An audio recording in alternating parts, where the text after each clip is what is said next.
Good afternoon, and I'm Bob Rubin. I welcome you on behalf of my colleagues at the Hamilton Project as we engage in today's forum, preparing for the next recession, policies to pursue relating to the impact on the U.S. economy.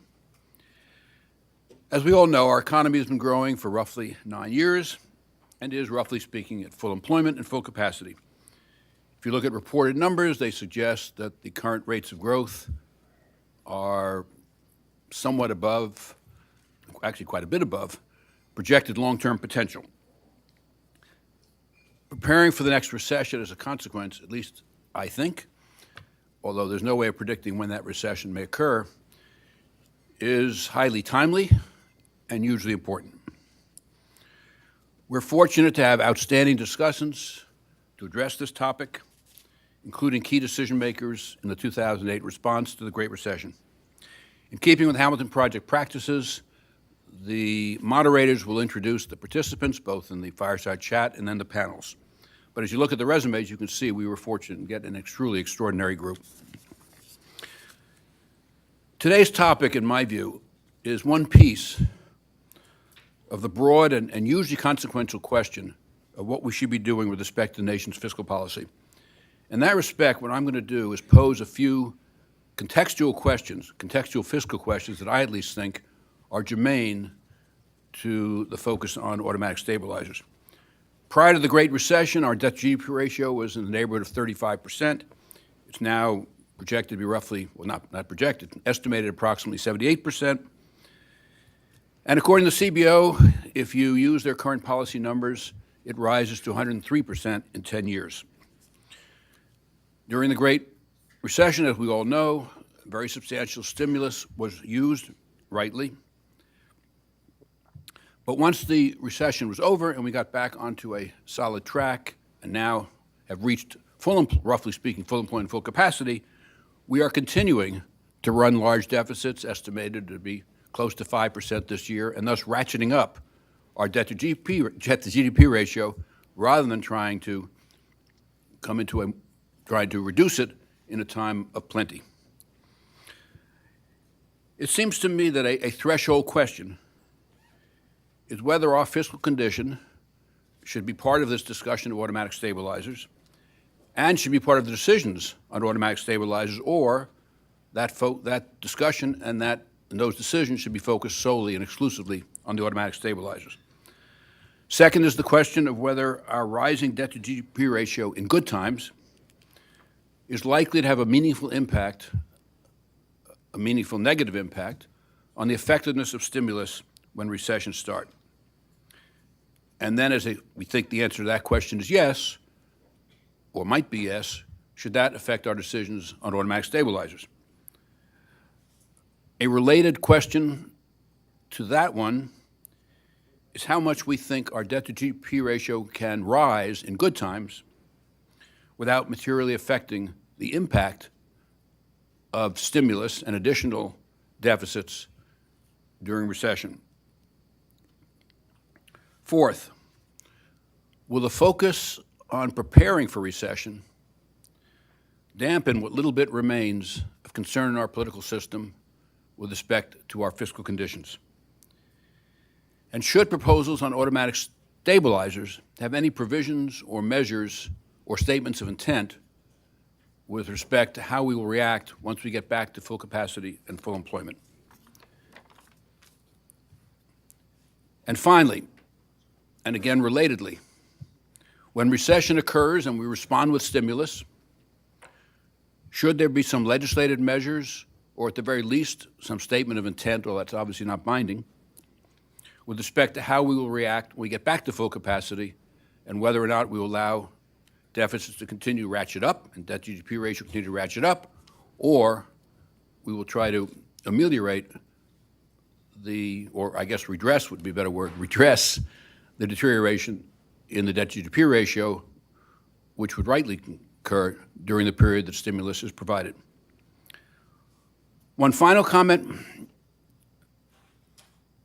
Our deteriorating debt-to-GDP ratio during good times can adversely affect the impact of stimulus by affecting confidence in markets or confidence in the business community, and that can happen because of a number of concerns: future supply and demand for capital, future inflation, or concern about future policy. Let me conclude by recognizing the Hamilton Project's outstanding leadership: Jay Shambo, our outstanding director; Kristen McIntosh, our highly effective managing director; and Ryan Nunn, our deeply thoughtful policy director. In a moment, Sam Fleming, U.S. economics editor and Deputy Washington Bureau Chief of the Financial Times, will moderate a conversation between Ben Bernanke, former chairman of the Federal Reserve Board and presently distinguished fellow at the Brookings Institution, and Christy Romer, former chair of the Council of Economic Advisors under Obama and current Wilson Professor of Economics at Berkeley.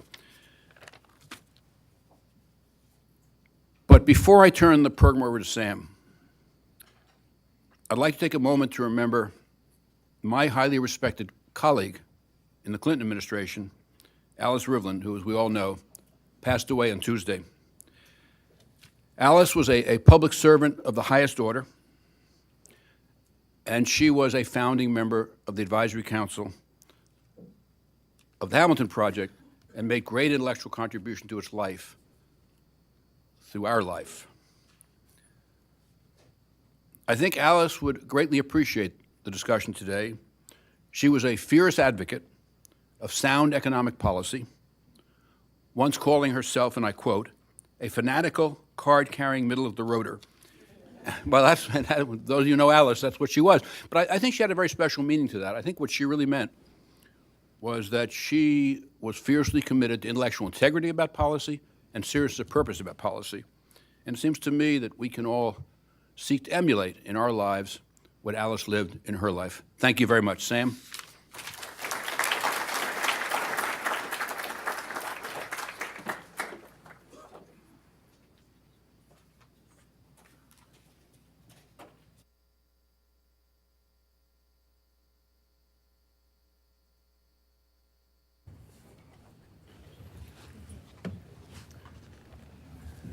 Well, thanks very much indeed. It's a huge honor to be here. I'm Sam Fleming from the FT.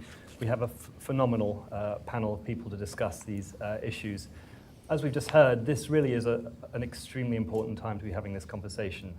We are now on the cusp of what could be the longest recovery or expansion in US history, and yet we will, as we all know, eventually hit a recession, and when we do, the tools that we need to fight that recession are arguably in a feeble state. We have, for example, the Fed funds rate, effective Fed funds rate at about 2.4%. The past 3 recessions, you've needed a reduction of at least 5 points to stimulate the economy by the Federal Reserve. At the same time, fiscal policy is arguably maxed out. You're heading for trillion-dollar deficits. Public debt is heading, depending on the scenarios, towards over the next decades, unprecedented levels as a share of GDP.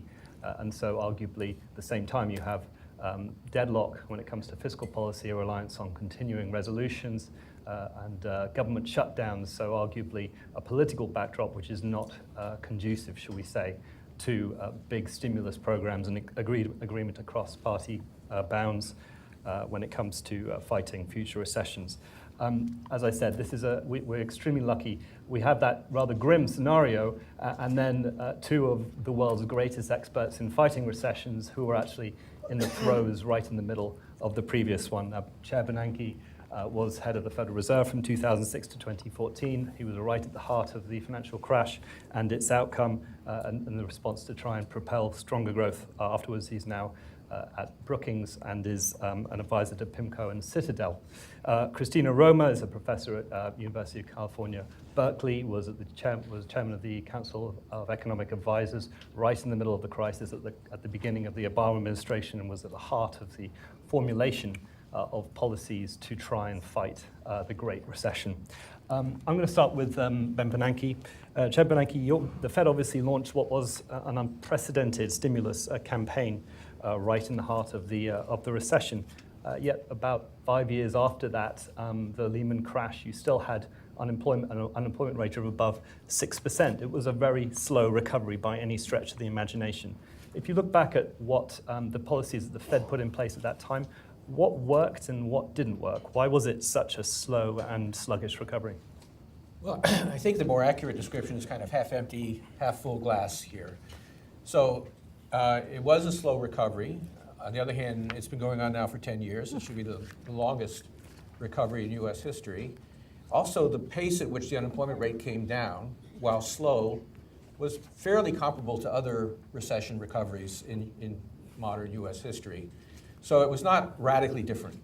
On the other hand, as you point out, it was not as fast as we would have liked, certainly, and it involved a great deal of suffering, particularly among the people who were out of work for more than 6 weeks, for very long periods of time, which affected their own ability to come back and earn good wages. So as I said, it was kind of a half empty, half full kind of recovery. The Federal Reserve, we started off with about 500 basis points of room to cut rates. This was before even the financial panic. But by the time that after Lehman Brothers' failure and the tremendous decline in the economy in the last quarter of 2008, beginning of 2009, at that point we were out of conventional ammunition. Short-term Fed funds rate was essentially zero, and so we had to look to other tools. And again, my assessment is half empty, half full. I think that those tools were effective. They could be effective in the future, but they were not perfect substitutes for the ability to keep cutting short-term rates in the conventional way. So what were those tools? Just very briefly, there were two major types of tools that the Fed used once we hit zero. The first was the infamous quantitative easing, which basically just involves the Fed buying Treasury securities and mortgage-backed securities in the open market, paying for them by creating reserves in the banking system. Doing that had two beneficial effects. One was that beyond the fact that it also helped calm markets, which in 2008 and 2009 were in great stress, but beyond that, buying longer-term securities helped push down longer-term interest rates. A lot of evidence that worked. And it also signaled to the markets that the Fed was intending to keep rates low for a long time. We saw the reverse of that in the so-called taper tantrum when the Fed started slowing the purchases of assets, and that was interpreted by markets as saying that rates were going to go up. So the quantitative easing did work to lower rates and to persuade markets that policy was going to remain easy. The other main tool was open mouth operations or communication. The Fed engaged in what we now call forward guidance, basically telling the markets that they should expect rates to stay low for a long time. That evolved over time. In the beginning, we simply were using qualitative language. We said that we expected rates to be very low for an extended period, was the language, not very specific how long that was. But as time passed and we needed more stimulus, we became much more explicit. We began to talk about 2 years or mid-2014 or mid-2015. Then we began to give conditions under which rates would come up. And those techniques did bring down expectations of future short rates, which brought down longer-term rates and was effective, I think, in stimulating the economy. So my overall view, again, recovery was not as fast as we would have liked, but it was faster than you would have thought based simply on the fact that the Fed no longer had conventional ammunition as of the beginning of 2009. I think also two other comments. One is that one of the reasons that we were not even more aggressive during the recovery was there was a lot of concern both inside the Fed and particularly among politicians and others that these unconventional tools would have tremendous adverse side effects. We didn't think they would, but we had to be careful, and our assessment today, I think with the experience in hand, is that most of those effects were greatly exaggerated. So that, in fact, these tools could be used in the future, perhaps even more aggressively if necessary. The other thing I would just say is that we did learn a lot from the experience in terms of how to make these policies effective, how to coordinate them. So overall, I think it's a counsel of despair to say that, well, we have 2.4 percentage points of room to cut rates, therefore we can't do enough. We can do more than that. But on the other hand, if we have a very serious recession, I think we would be looking for fiscal policy or other policies to try to supplement the monetary response. Okay, and we can get into that. Christina Roma, you were obviously at the heart of the fiscal response during the interregnum and also when the administration took took office. When you look back at the fiscal policies that were enacted at that time, what are the key lessons you take from those, and what lessons should policymakers be taking today? So I think I'll echo something Ben said, which I did think we learned a lot. And if there's anything even approaching a silver lining to this horrible experience, is that we do know a lot more now that maybe will help us do better the next time we face such a catastrophe. So as I'd say, there are probably four things that I'd highlight. So the first, and the simplest, but in some ways the most important, is that fiscal stimulus works. So we had a fair amount of evidence before the crisis, and then the crisis countries did very different things. US states had very different amounts of fiscal stimulus, and economists have just used that evidence to try to figure out exactly what fiscal stimulus does. And they're good, rigorous, well-identified, peer-reviewed studies. And what's really striking is, so fiscal policy works. The other thing, the effects are substantial, and when people say what's sort of that fiscal multiplier, when the government spends $1, how much economic activity does it stimulate? The estimates are all kind of in the 1 to 2 range. We have a joke among our graduate students: any study finds 1.6, but that tells you that $1 of government spending or other kinds of fiscal stimulus generates $1.60 of economic activity, and that's really important. So, as Ben said, we do have a tool that we can use, I think, the next time around. I think a second thing we learned is not all fiscal stimulus works as well as it could. So for example, I think one of the things that was a little bit a shot in the dark in the Recovery Act was the state fiscal relief. Just simply, it hadn't been done all that often. There wasn't the empirical research to tell us what it would do, and it turned out to be one of the most effective pieces. So I think that's an important lesson.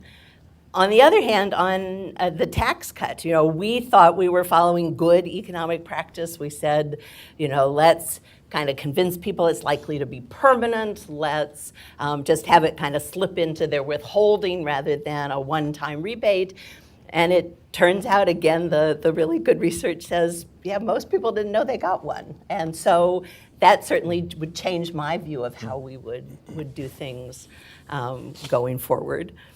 I think a third lesson, and one I learned painfully on my own, is that your fiscal policy response is only as good as your data about where you are, your forecast of where you're going, and how functional your political system is. And that those three things all conspired, I think, in early 2009 to result in a fiscal stimulus that was too small. And I think one of the things that says is the focus of this conference, where rather than having to guess where the economy is going and having to get it passed through Congress, to the degree you could automate this, make it fast, make the economy be the determinant of how much you get, I think is really important.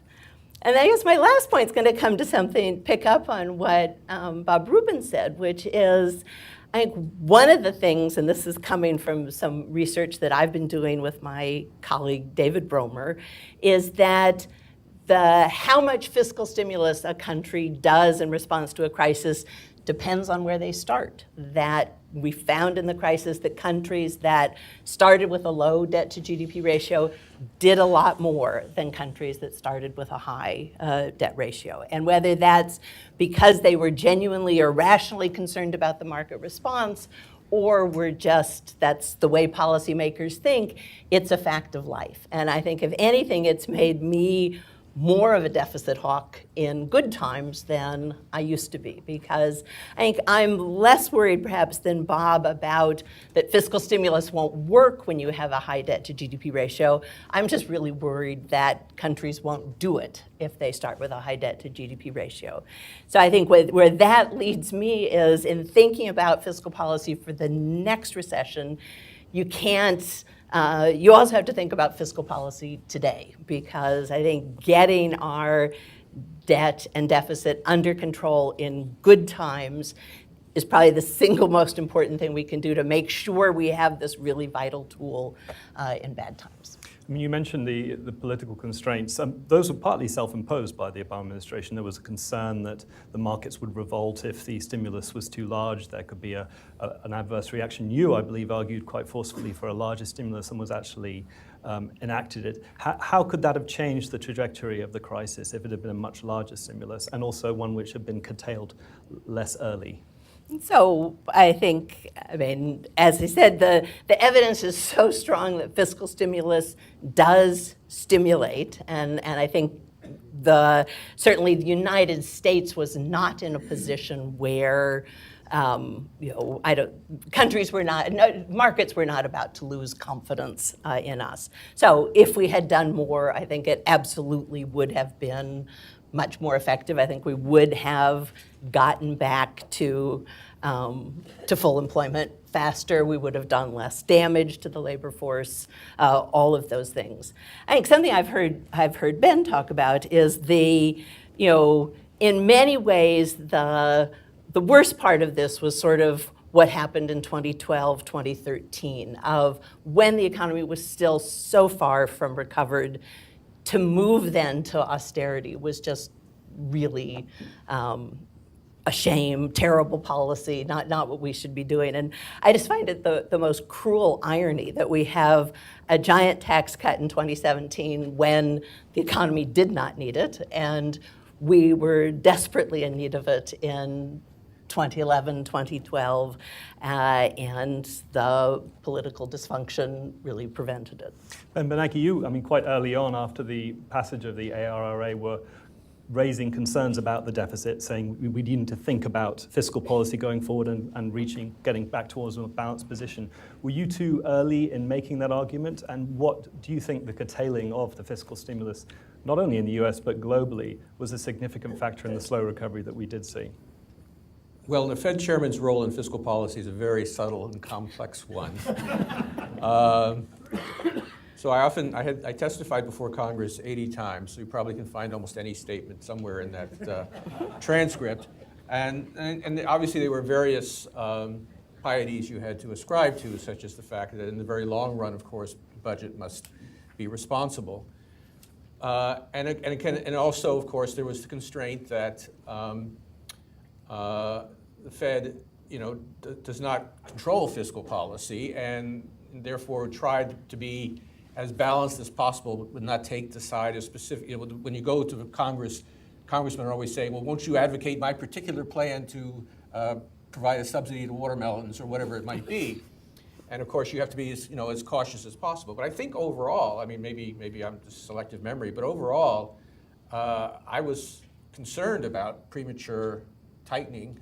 And I think I invented the term fiscal cliff. I was often commenting about the risks associated with allowing the tax cuts to expire and to the sequestration in 2012, 2013, and so on.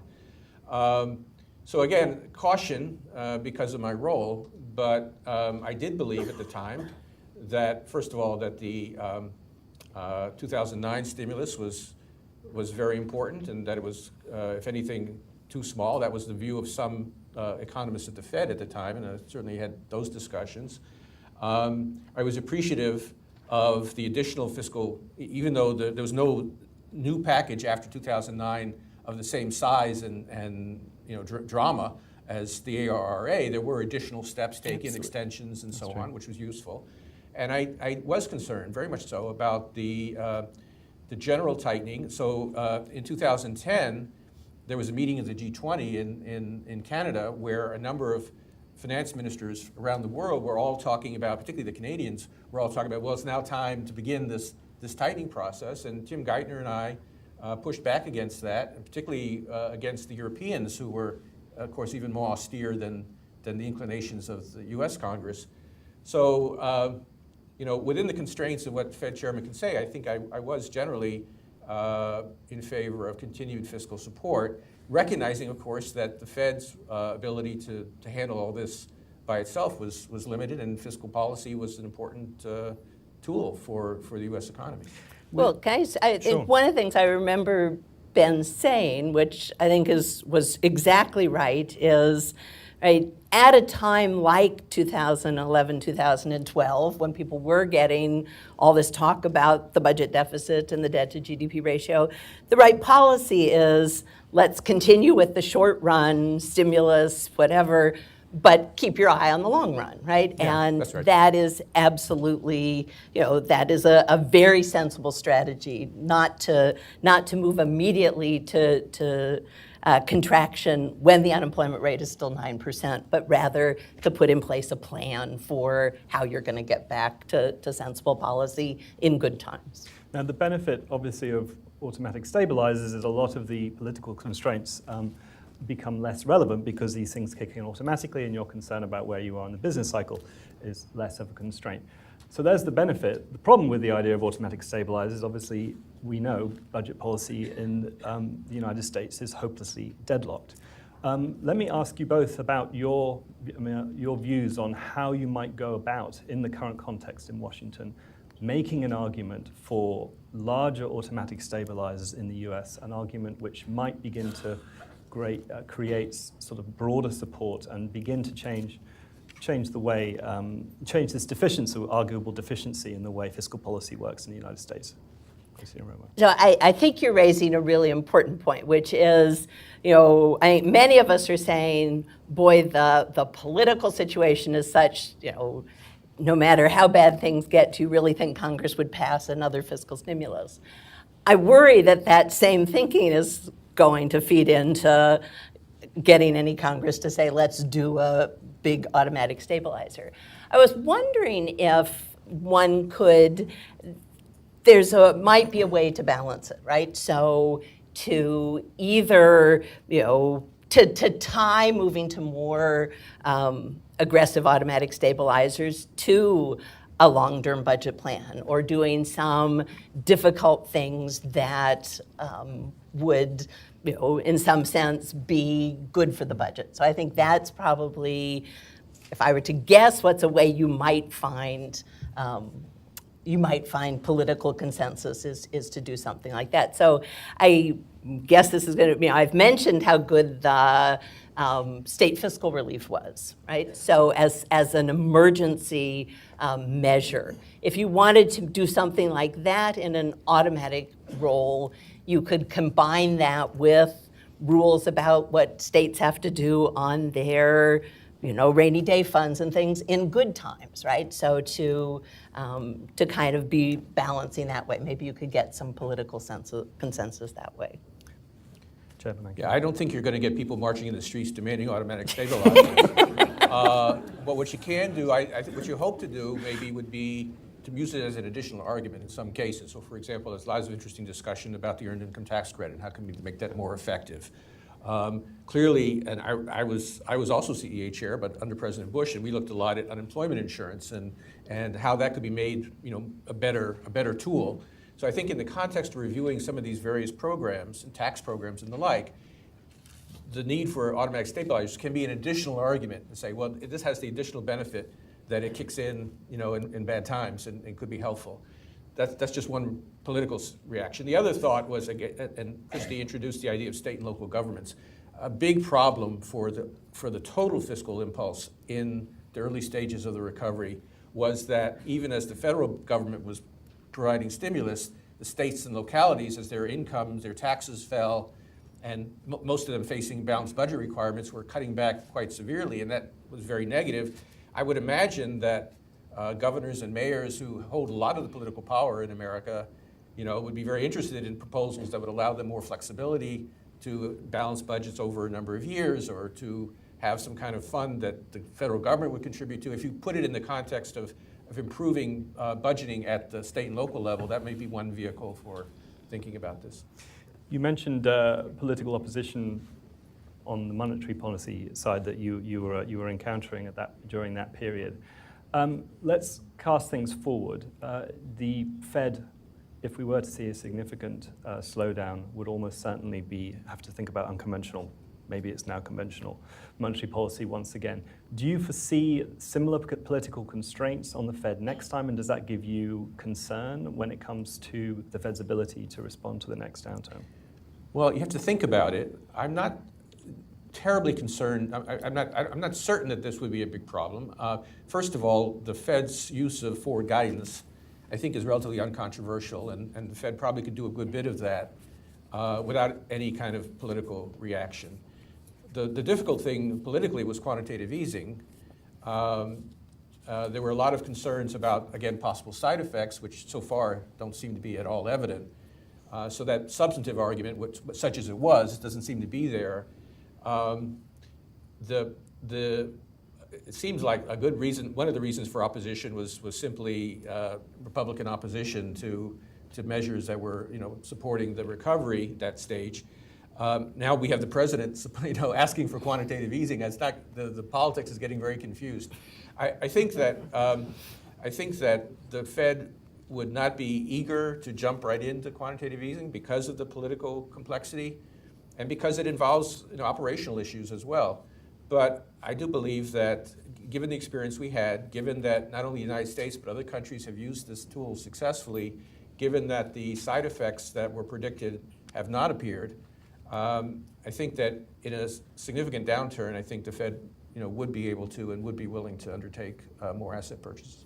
Christina Roma, we have now an expansion which has been going on for the best part of a decade, and yet the Fed has not been able to sustainably generate at target inflation, let alone above target inflation. How much does that worry you when we think about the monetary policy side of this dual response to a recession, about the Fed's ability to muster a sort of muscular response to the next recession? So I think the fact that we, and not just the Fed, but a lot of countries around the world have had trouble getting back to their inflation target is just, I think it all kind of feeds into, how much room is any monetary authority going to have to cut interest rates? Because obviously, if the inflation rate is hovering around 1 or 1.5, that means the nominal interest rate is going to be lower. So I think that does worry me. I do lose sleep at night. I think we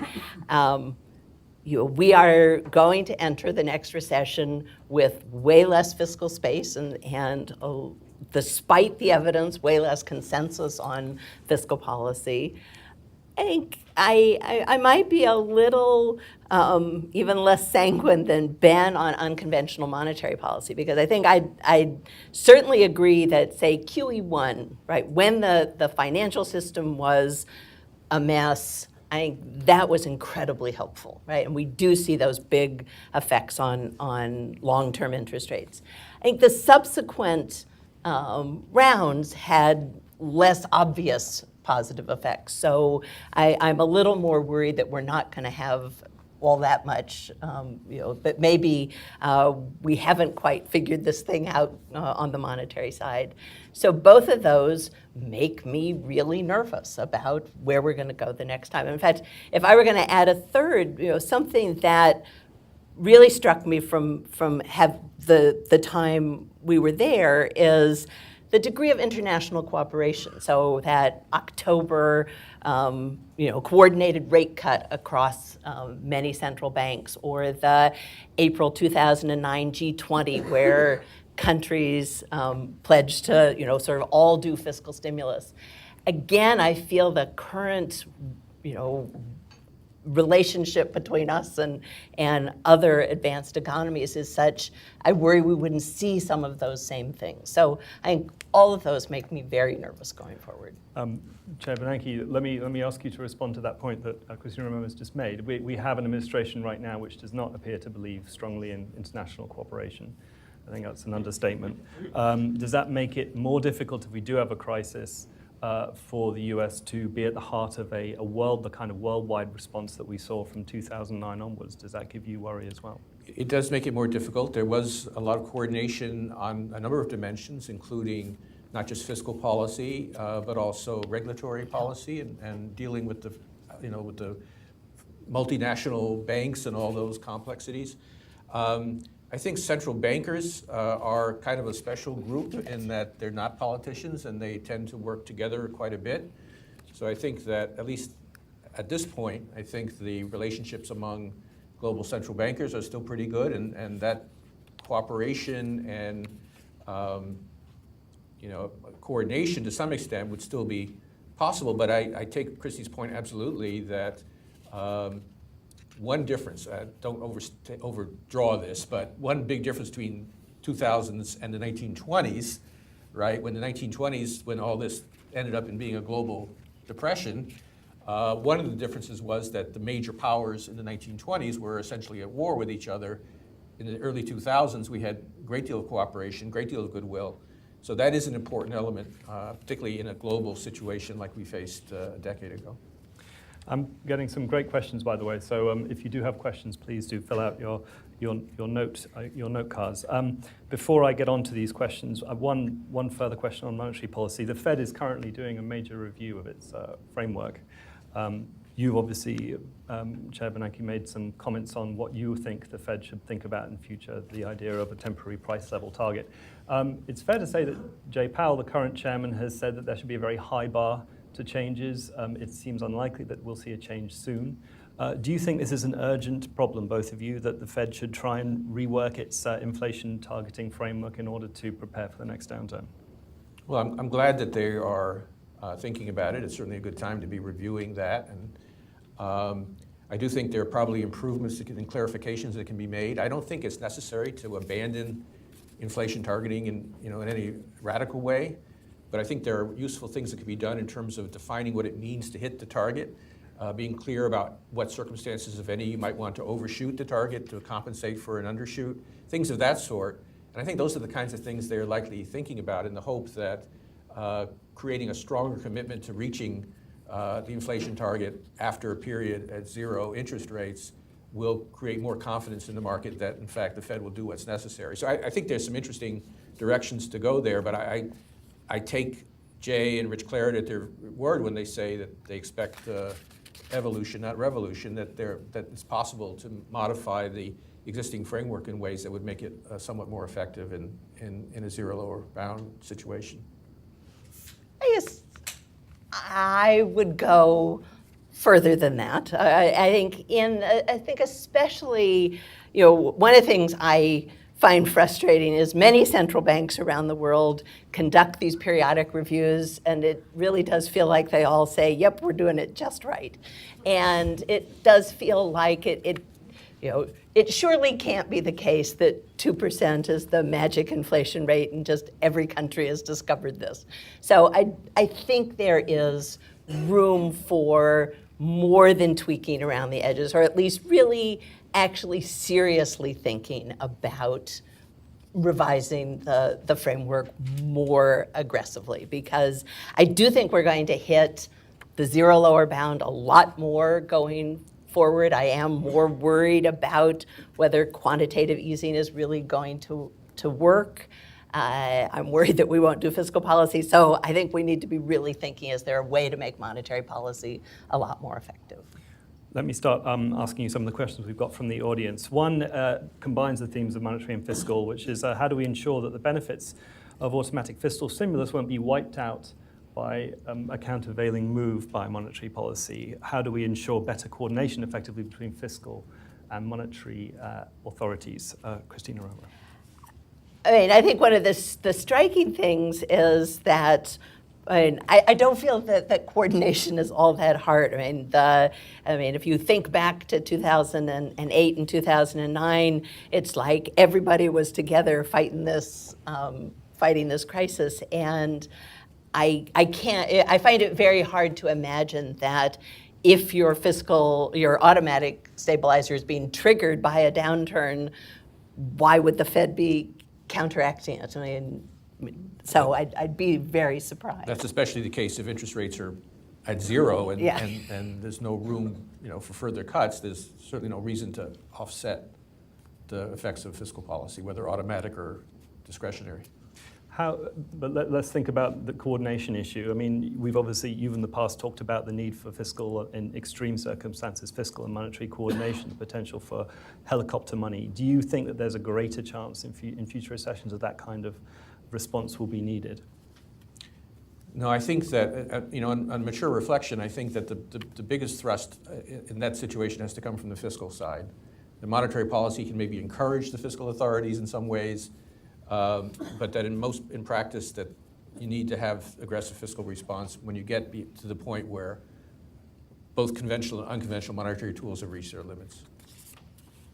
Just one other thing I'd add. So, one of the things we've learned about the importance of, of independent central banks is absolutely an independent central bank is better for inflation control, all of those things. That doesn't mean that the fiscal and monetary authorities never talk, right? It's that you don't criticize one another in public, but there is plenty of back and forth sharing information, and so I think that is, I think the idea that we're all rowing in the same direction is a much more likely scenario. On public debt, we have a question. Is there a level at which debt to GDP could, if high enough, could in this country provoke some sort of market reaction? The bond vigilantes, as this questioner asked, dead or dormant? I will say that very strongly that there is certainly no magic level of debt. There's not the so-called 90%, whatever. I think there's just really not evidence for that. And especially I think it varies greatly across countries. And if there's one thing we learned, the strangest thing in 2008 is when there's a financial crisis that's originating here, what do people want to do? They want to buy U.S. government bonds, right? That bizarre, the flight to safety, we're still the safest place. So I think there's, that said, surely there's some level of fiscal irresponsibility that the U.S. could take that would cause a problem. And so, I think that's part of what I was trying to say is that you can't be in a situation of let's just all have a party and pretend like it doesn't matter. It will matter at some point. I agree with that, but we just add that debt-GDP ratio is not necessarily a great measure when you have interest rates that are so low now that debt service relative to government spending is actually not as high as the debt-GDP ratio would suggest. I mean, I haven't had a question on modern monetary theory yet, but so I'll ask it anyway. Do you see any? Do either of you see any merit in the argument that actually the real constraint should be inflation, and apart from that, a country which has a monopoly, has a currency like the United States and can print it at will, doesn't need to worry about public debt? I'm looking at Ben. Oh, that's not fair. I'll just say one thing. I mean, there's a lot of issues, but one thing is that in a crude version, and I'm not blaming the originators necessarily, but a crude version is that the government of MMT is the government can spend whatever it wants, as much as it wants, it doesn't matter. Even in the context of MMT, that's wrong, right? Because the MMT theory says that beyond a certain point, the demand is overwhelming supply, and you'll get inflation, which means that beyond a certain point, you have to pay for what you're spending. So even in the MMT context, it doesn't imply unlimited ability to spend. It just means that it's a different set of criteria. I think there is some validity to the idea that inflation is a major consideration for monitoring fiscal policy at a given point in time. But I think you still have to worry about the accumulated debt because you have to think about future situations where interest rates might change, for example, or the economy might be growing more slowly, in which case the given amount of debt would have more effect on the economy than it does today. And I just want to come back to sort of one of my original points, which is one of the ways that it matters is exactly what we're all worried about, which is what happens the next time we face a major crisis. And if the debt to GDP ratio really is 120%, I think the chances that we would take the kind of aggressive fiscal action that we would all want, I think is going to be much less likely. So that I think that, there's lots of good stuff that people want to do on the fiscal side today. My plea is just please pay for it. I think that's important. This is a political question, but one questioner wants to know, do we only have hope for fiscal policy solutions under a united government? How do you think about the political complexion that we face, and how significant a constraint is it, the need for united government when it comes to the next recession?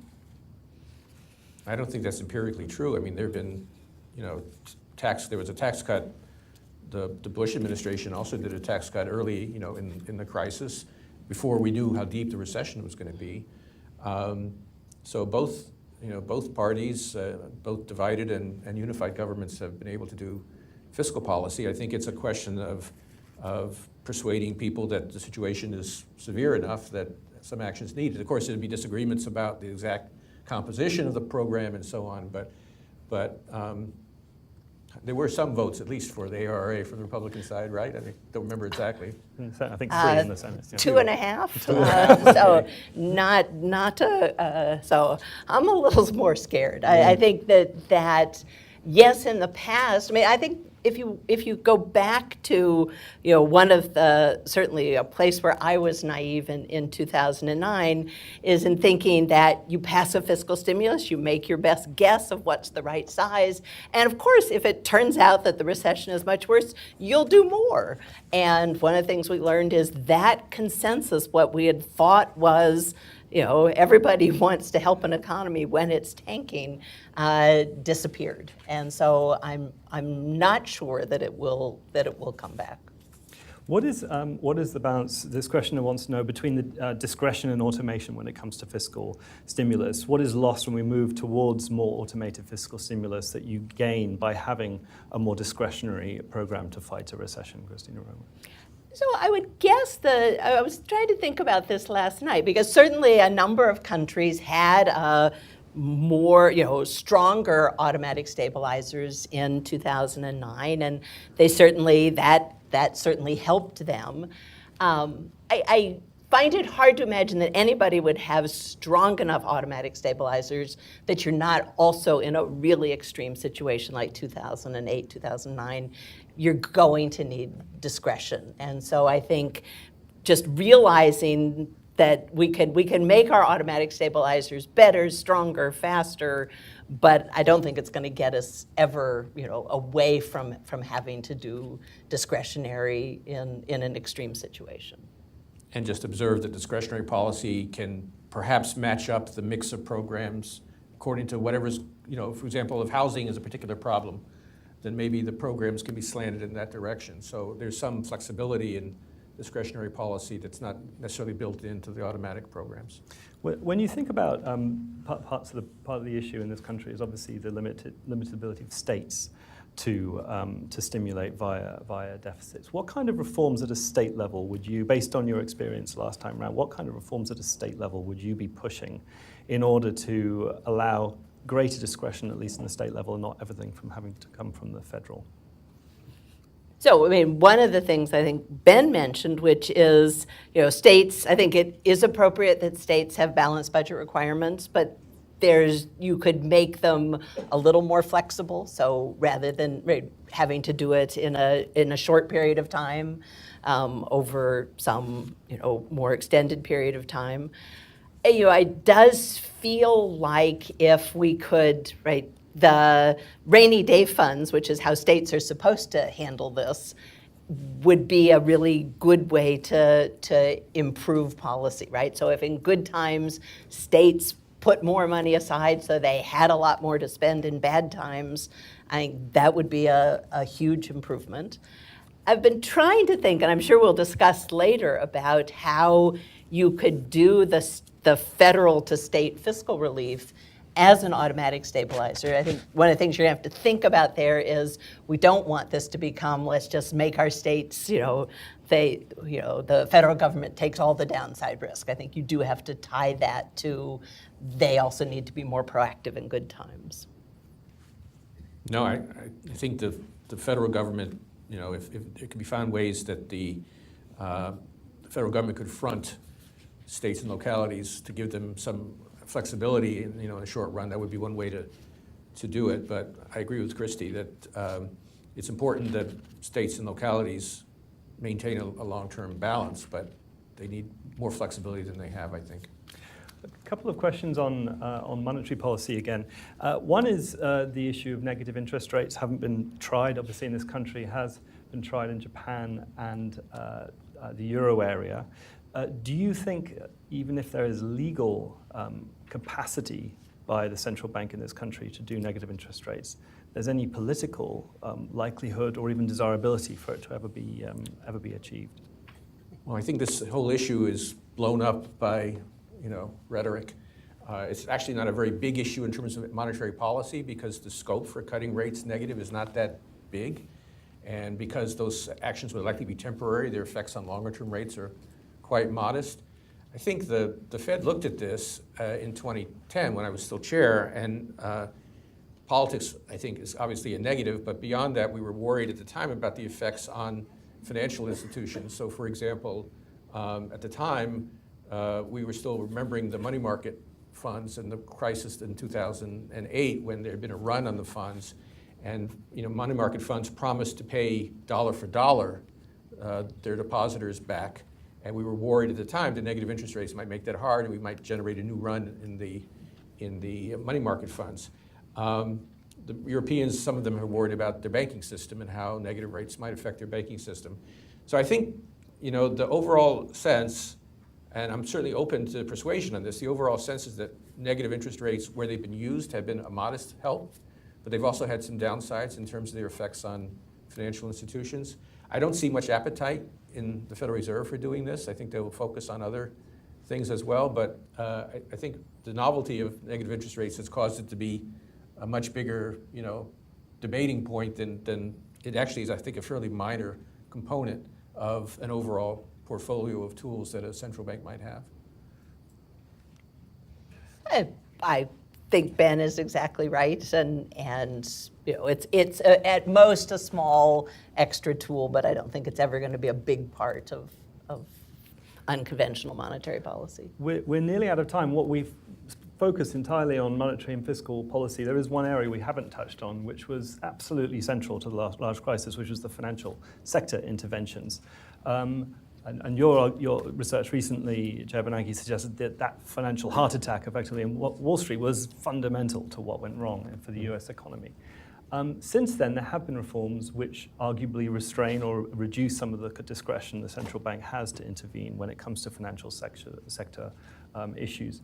When you look towards the next crisis, it may not come from the financial sector, it may well come from the financial sector, the shadow banking sector or other areas.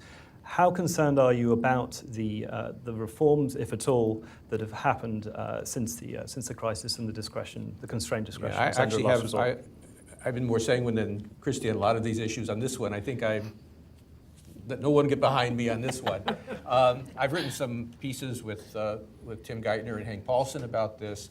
I mean, our general sense is that the risk of a crisis from ex-ante perspective is lower because banks are stronger, more capital, more liquidity. The system is better regulated now than it was in many ways. But if a crisis were to happen, that the firefighting tools, if you like, that were used in the last crisis, many of them have been cut back or eliminated.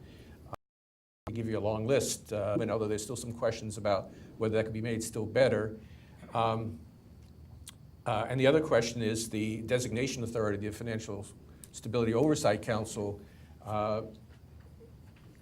Janet Yellen and I and Jack Lew and Tim Geithner just wrote a letter, explaining our concerns about whether the FSOC has essentially given up the ability to designate firms that are systemically risky for additional oversight by the Fed, and whether that might also create additional risks going forward. So I think broadly speaking, our system's a lot stronger, we're better prepared, but if a crisis does happen, I think we have we've taken away some of the tools that were important in responding last time.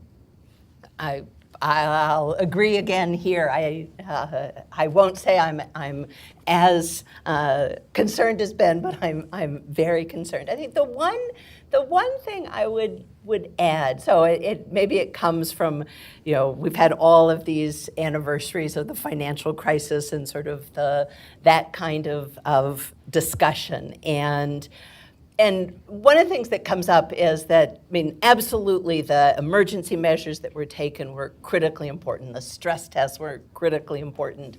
I think oftentimes people don't give the fiscal response enough credit for how it helps the financial system. So Tim Geithner and I used to have this back and forth. He'd say, there's more fiscal stimulus and financial rescue than in what you're doing. And I'd say, well, there's more financial rescue in the Recovery Act than what you're doing, right? And I think the idea is if you can get the economy growing, that is great for confidence, that's great for the financial system. So that, that if we would use this tool, I think it is actually something that does also help you when you're not going to have some of these firefighting tools. We're going to have a very brief break and then return immediately with our next panel, so do please stay around. And before that, please join me in thanking our superb panelists. Thanks, everyone. Good afternoon, and welcome once again to this event. Thanks, everyone, for being here. I'm Jay Shem. I'm the director of the Hamilton Project, and I'm going to moderate this panel for us. I want to first just echo a couple thanks that Bob Rubin made earlier. First to Kristen McIntosh, our managing director, without whom none of these things ever happen. Melanie Galarski, our events coordinator, without whom we wouldn't all be in the right seats, I'm sure. And Ryan Nunn, our policy director, who co-edited this book, which hopefully you all picked up, and I'm very happy with, that we've just put out today. I also, though, want to very much thank our partners at Equitable Growth. We did this project jointly. In many ways, this project came out of a conversation that Heather and I had about a year and a half ago, where we said, boy, everybody seems to agree that we need more automatic stabilizers, but there's a real question of how would you do that? And what would you do if you had more automatic stabilizers? And so we put together a panel of people to try to write specifically how would you add automatic stabilizers to different parts of fiscal policy of the United States. And those are the 6 proposals that sit in this book. There are 3 points that we make in the introduction that I think broadly help us ground all the panels, really. The first is that recessions hurt. They're not fun. They do great damage to individuals, to firms, to government balance sheets, and we should do things to mitigate the damage in recessions. The second, as Christy Romer laid out quite forcefully there, is that fiscal policy can help. And I think we knew that already, but we know it even more now than we did 10 years ago, and that we know that especially when we're in a recession and when interest rates are at 0, fiscal policy can be an effective tool to mitigate the damage in a recession. And then lastly, we make the argument that we probably need a new mix of policy than we've had in the past, that we can't count exclusively on monetary policy, that we may hit the 0 lower bound a lot more. The last 7 recessions, I think it is, the Fed has cut interest rates 5 points. I feel pretty confident it won't cut them 5 points in the next recession, starting at around 2.4 today. And as Ben Bernanke said, there are other tools, but those other tools aren't perfect substitutes. And so we may need better fiscal policy, and we may not want to rely exclusively on discretionary policy coming out of our political system, but instead building something in automatically. So this panel is going to focus on a particular way we could do that. And in particular, something talked about a bit in the last panel, how do we do this better via the states? How do we help the states make sure they don't cut too dramatically? We have a framing paper to the book that lays out that first case. The second paper in the book is by Louise Scheiner, who's at the Hutchins Center at Brookings, and it's a great paper I recommend to you, looking at the cyclicality of government spending and taxes in the United States. And one of the things that comes out is that it is counter-cyclical broadly, both because we have some automatic stabilizers and we do typically do discretionary policy. State and local spending is mildly pro-cyclical. They tend to spend more in good times and less in bad times. And that's not something you want. That's something that in particular in the 2008 crisis worked badly. And the cuts in the states really made the recession harder to climb out of. And so we have 2 proposals here that we could try to mitigate this. And so let me introduce our panel. We have Jason Furman, who is a professor at the Harvard Kennedy School, spent 8 years on the economic team in the Obama administration, finishing the last 3 or so years as chair of the Council of Economic Advisors. Andy Howlett, to his left, Senior Vice President at the New York Federal Reserve. I should note for Andy, in case he forgets, that as he works for the Federal Reserve, you shouldn't attribute any of his views to the Federal Reserve or to the New York Federal Reserve or to the Federal Reserve System, but just to Andy. Very well done. I've heard it many times. Jean Lambro is the commissioner of the Maine Department of Health and Human Services, has been a professor at a number of schools, and was the director of the Office of Health Reform and then deputy assistant for health policy in the Obama administration. And Shoshana Liu is the executive director of the Colorado Department of Transportation, was also in the Rhode Island Department of Transportation, and spent time as both the CFO and Assistant Secretary for Budget at the Department of Transportation at the federal level. And so I feel very fortunate that we have these panelists, in particular our discussants, who have experienced both at the state level and the federal level, to think a lot about how a federal-state partnership could work to try to mitigate these effects in a recession. So with that, let me jump in and start with Jason. Could you just tell us a bit about how you would like to fix this issue and kind of your proposal as to how you see we could make the problem states encounter a little less problematic in a recession? Yeah, so the proposal is with Matt Fiedler from Brookings and Willie Powell, who's at the Kennedy School. It represents the views of Harvard University and Brookings. And I just want to say why I was so excited to do this before getting into any of the specifics. And it's really to exercise my own demons by putting something up on a shelf that I really wish we had had in 2008 when we were putting together the Recovery Act. I think we did about as large and good a job as we could have, given the political constraints, given the time constraints, given the information available. You could debate either side of that proposition. That's certainly what I think. But what we didn't do is do anything to, in any lasting manner, improve our counter-cyclical capabilities. There were pieces of the Recovery Act that became permanent, like the EITC and child tax credit, but there's nothing in the Recovery Act that will help us in the future for the next recession. It would be great to deal with this issue while the sun is shining and improve the automatic stabilizers, but at the very least, if we don't get around to it while the sun is shining, in the next recession, when we're putting things in, we should be asking ourselves, is there a way to do this not just to help this recession, but to help the next recession after? And also to ask ourselves, if we're not quite sure how big this recession is going to be or how long it's going to last, to make sure it works really well for the full duration and magnitude of this recession, not just our current guess, with the hope that we can come back and adjust it. Because as Christy said, the political system had this bizarre reaction that if everything is worse than you thought it was, that meant it must be that the medicine was the problem, and so you should take less medicine, not that that's a great argument for even more. So my motivation was, I think you need specific ideas on the shelf, because when you're in the crunch of everything, it's really hard to come up with them, and we need to have them now. I'll do very briefly the specific idea that we put forward. In the last two recessions, we policymakers expanded the match rate for Medicaid. So right now for Medicaid, the federal government pays 60% of the cost. For CHIP, 70% of the cost. Those match rates went up. What this proposal would do is in any state when the unemployment rate is elevated, it would automatically raise the match rate in proportion to that elevation. It's calibrated to offset about 2/3 of the state fiscal fluctuations due to that excessive unemployment. It would have delivered a match rate that was 20 percentage points higher on average during the last recession. So instead of 60, it would have gone to 80 for regular Medicaid. If you compare it to what policymakers did, it would have started sooner in the 2001 recession.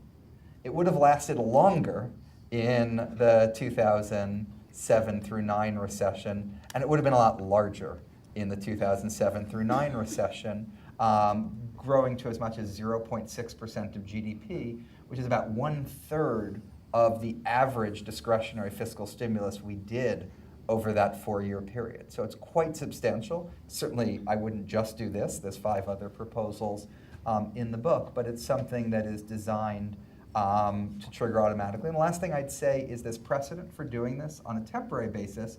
This is just saying let's make the triggers permanent. And there's also precedent for having triggers, just having a formula like this, in that the current match rate is already a function of average state incomes relative to the national income. That formula means it's not cyclical. This just adds basically another thing into the formula, which makes it cyclical. So the mechanism is there. We just need to change the way the mechanism is done. And by itself, it could offset a substantial fraction of the state level fluctuation and make sure that money attaches, especially to a program that's critical for low-income households and for their health. Great, thanks. Andy, I'd like to turn to you. So you come at this from on a different angle instead of on the health spending angle, on the transportation side. I wonder if you could just tell us a little bit about your proposal, some of the challenges you see for it, and how you think it might help. So I think the interesting thing about infrastructure is that it has a couple different effects. It's got an important short-run effect that is sort of a stimulative effect, where the building of new infrastructure, public works, actually employs people and creates stimulus in the economy and real activity in the economy, and that's an important part of infrastructure.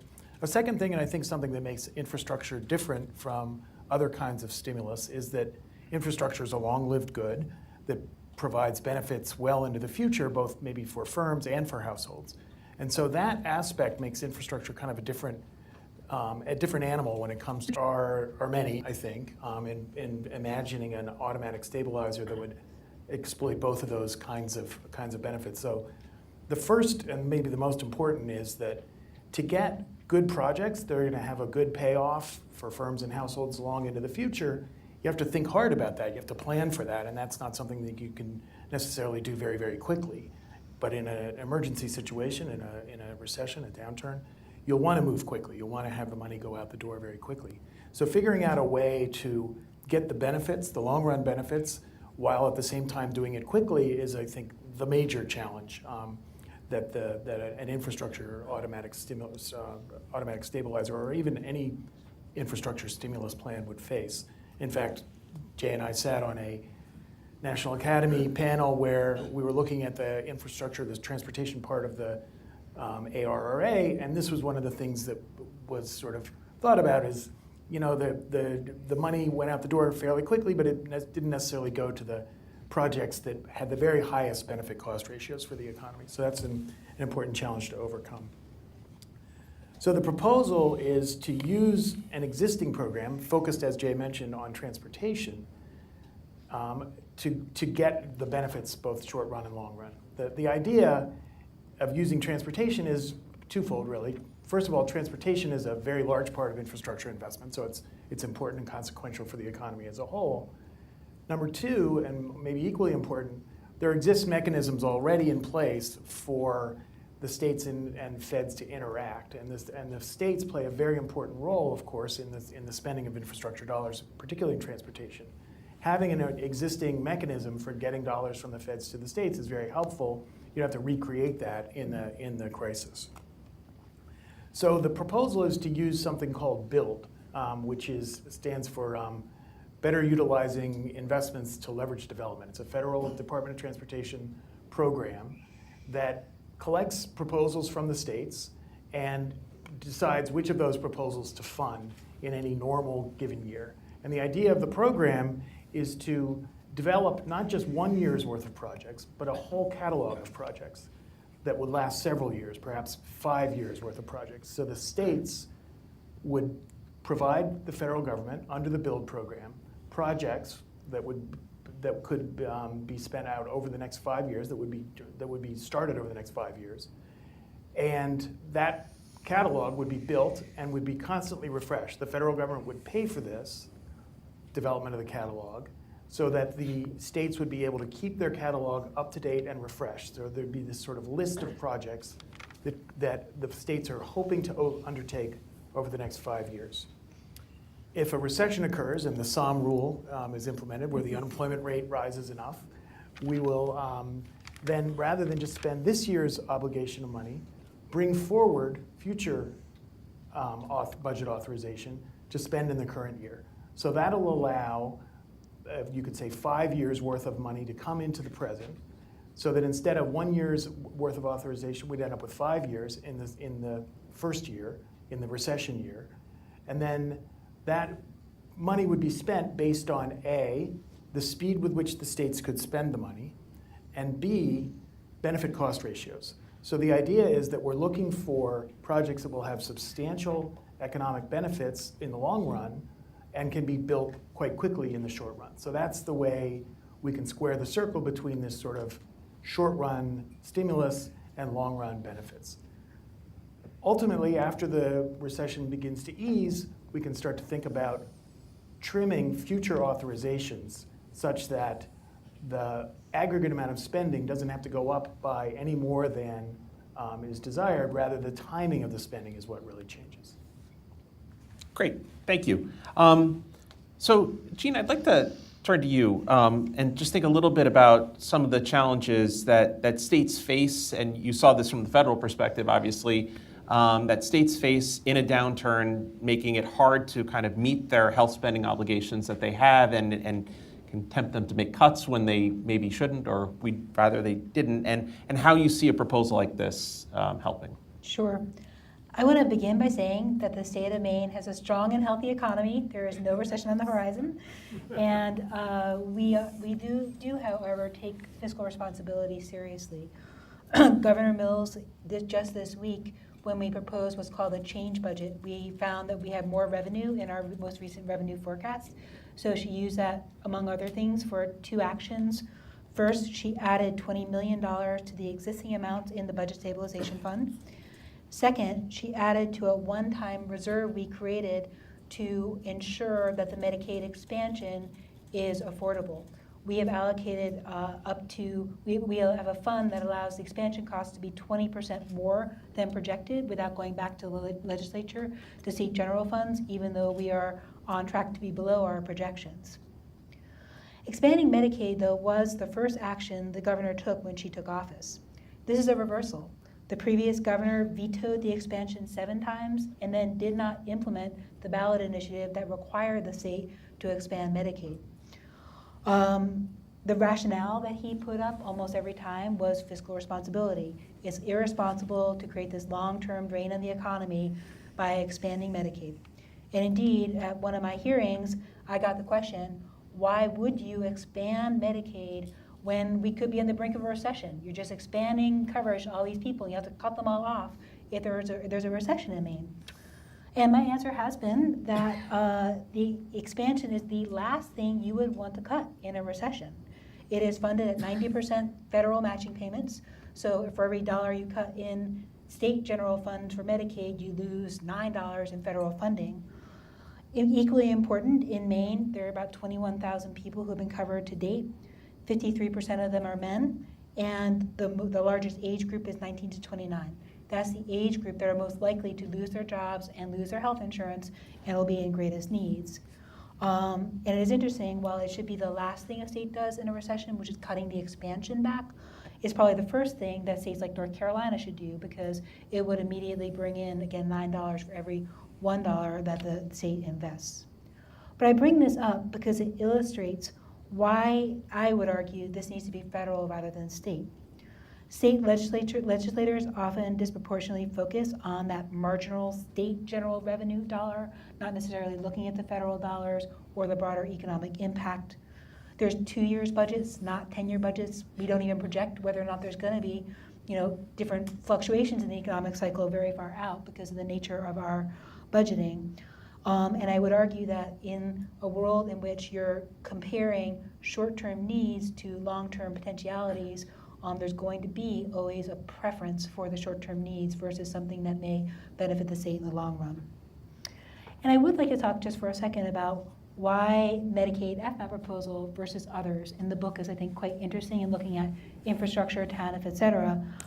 And my arguments would be, we do know that, going back to the 1.6 economic multiplier, there is a good rich literature on how healthcare can actually be a good stimulant to local communities. Healthcare jobs are higher wage jobs than transportation jobs. We know that people care and value healthcare, so the odds of it being cut back in a recession are lower. I could also argue that while the Medicaid proposal may be better than some of the other proposals, it is also better than general revenue sharing, because one of the things that is clear in my state and other states is that we found our governor used a flexible funding source like TANF for other priorities that had nothing to do with either TANF or the state economic needs. So as we think through the choices here, there are some really strong arguments to be made for the Medicaid CHIP FMAP proposal compared to others. Great, thank you.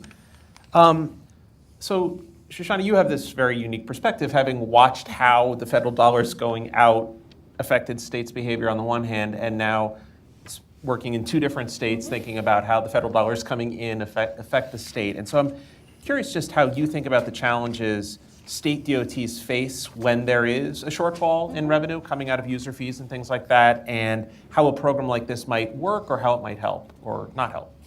So from the outset, I would echo a point that Andy made in the introduction, which is there is a sort of twofold role that transportation spending plays when dealing with a recession and the sort of stimulative effects. The first is that it is a mechanism which, if used right, can put sort of steady dollars out on the road, literally, and create jobs that are good jobs, stable jobs, and put people to work. Secondly, it does have this long-term sort of stake in the ground impact, which, at a time of economic downturn can be sort of inspirational to people and be really iconic for what it means for the government to do its job. You think about the imprints in places like Rhode Island, where you can still sort of see the way that the WPA symbols were embossed into the sidewalks. And from that to the signs that we put up during the Recovery Act, it is a very visible way for people to see what the government is doing. There's sometimes a little bit of tension between those two goals. From the kind of spending standpoint, the most efficient way to put transportation dollars to work as part of a stimulus package is through the Federal Aid Highway Program, which is geared towards very important things from the perspective where I sit, but mostly state of good repair, kind of routine road and bridge investments. And if you look at what happened during the Recovery Act, that is where most of the dollars went. Roughly 28 billion, of the total amount that was in ERA, what was put towards those programs, for things like bridge replacement and repair, resurfacing, and you actually saw a real impact. A study that we did at the end of the Obama administration, showed that the metric for measuring structural bridge deficiency, went down a couple percent over the course of the years when ERA money was spending. It was twice as fast as had been in the years prior to ERA. In Colorado, where I currently work, roughly 3/4 of the ERA dollars that we had went towards those kinds of repairs. And, right now we have a relatively, low level of structural bridge deficiency. So, it did a good job getting those kinds of bread and butter investments on the road.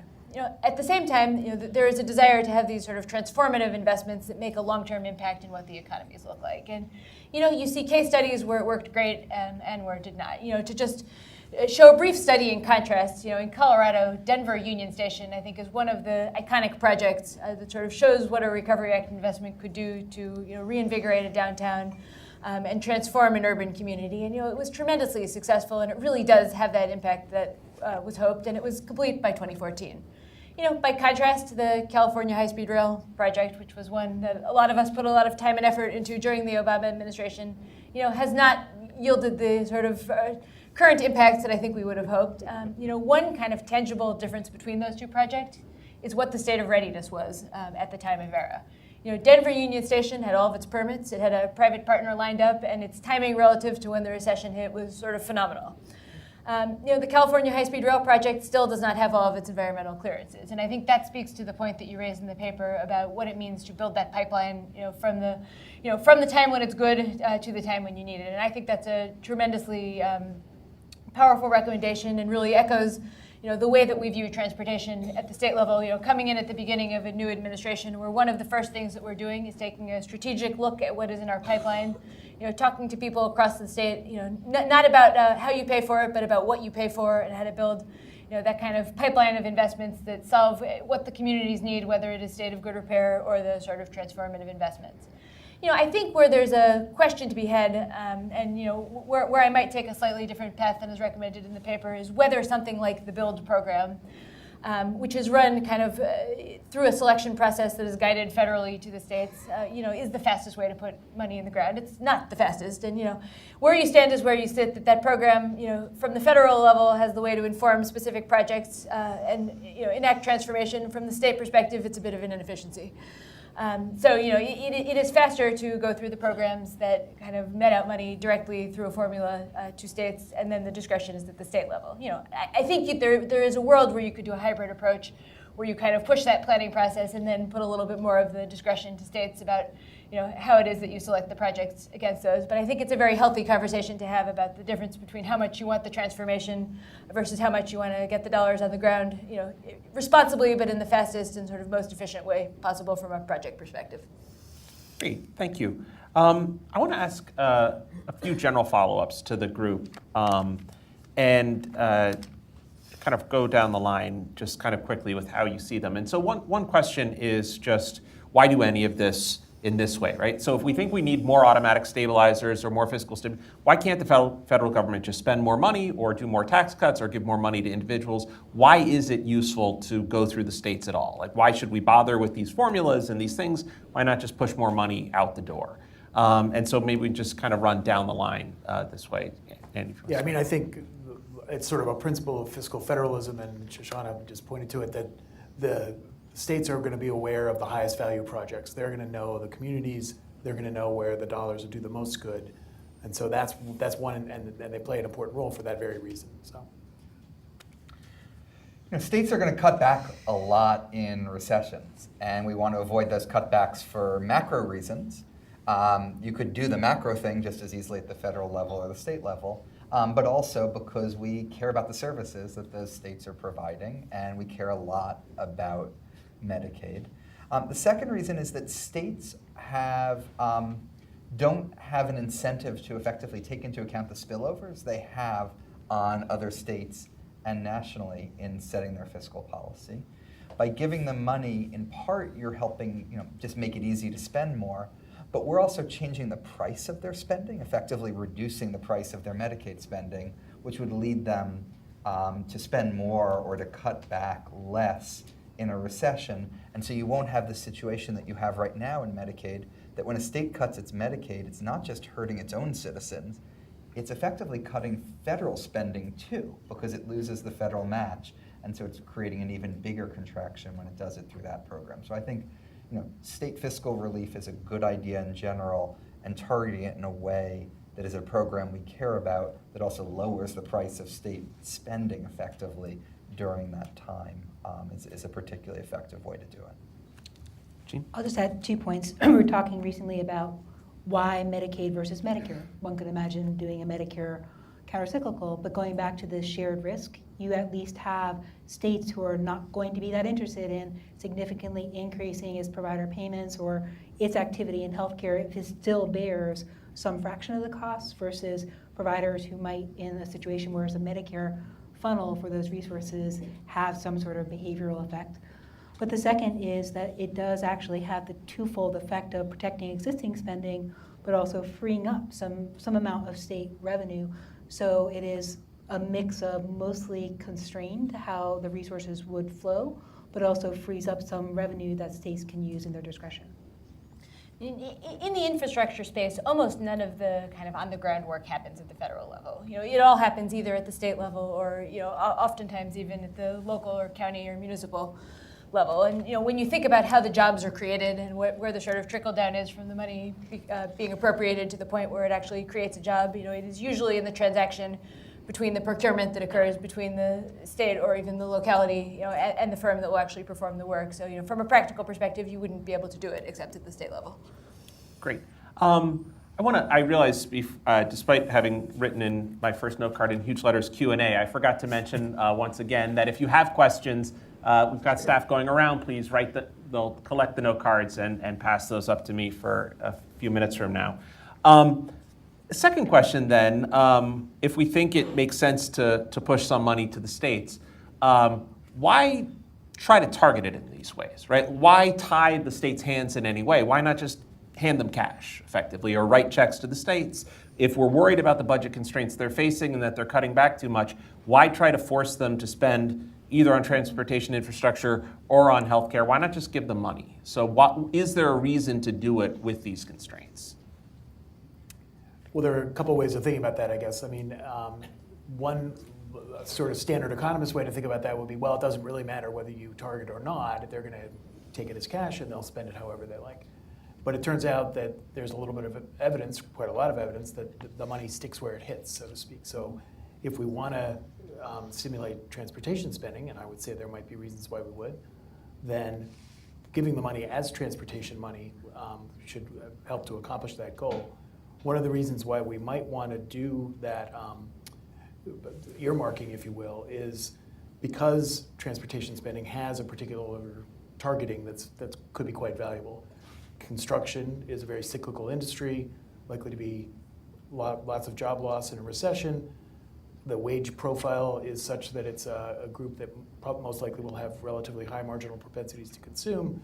And we know from the academic literature that the multipliers, because of that, are quite high in construction and infrastructure spending. So that's a reason, I think, to target it in that way.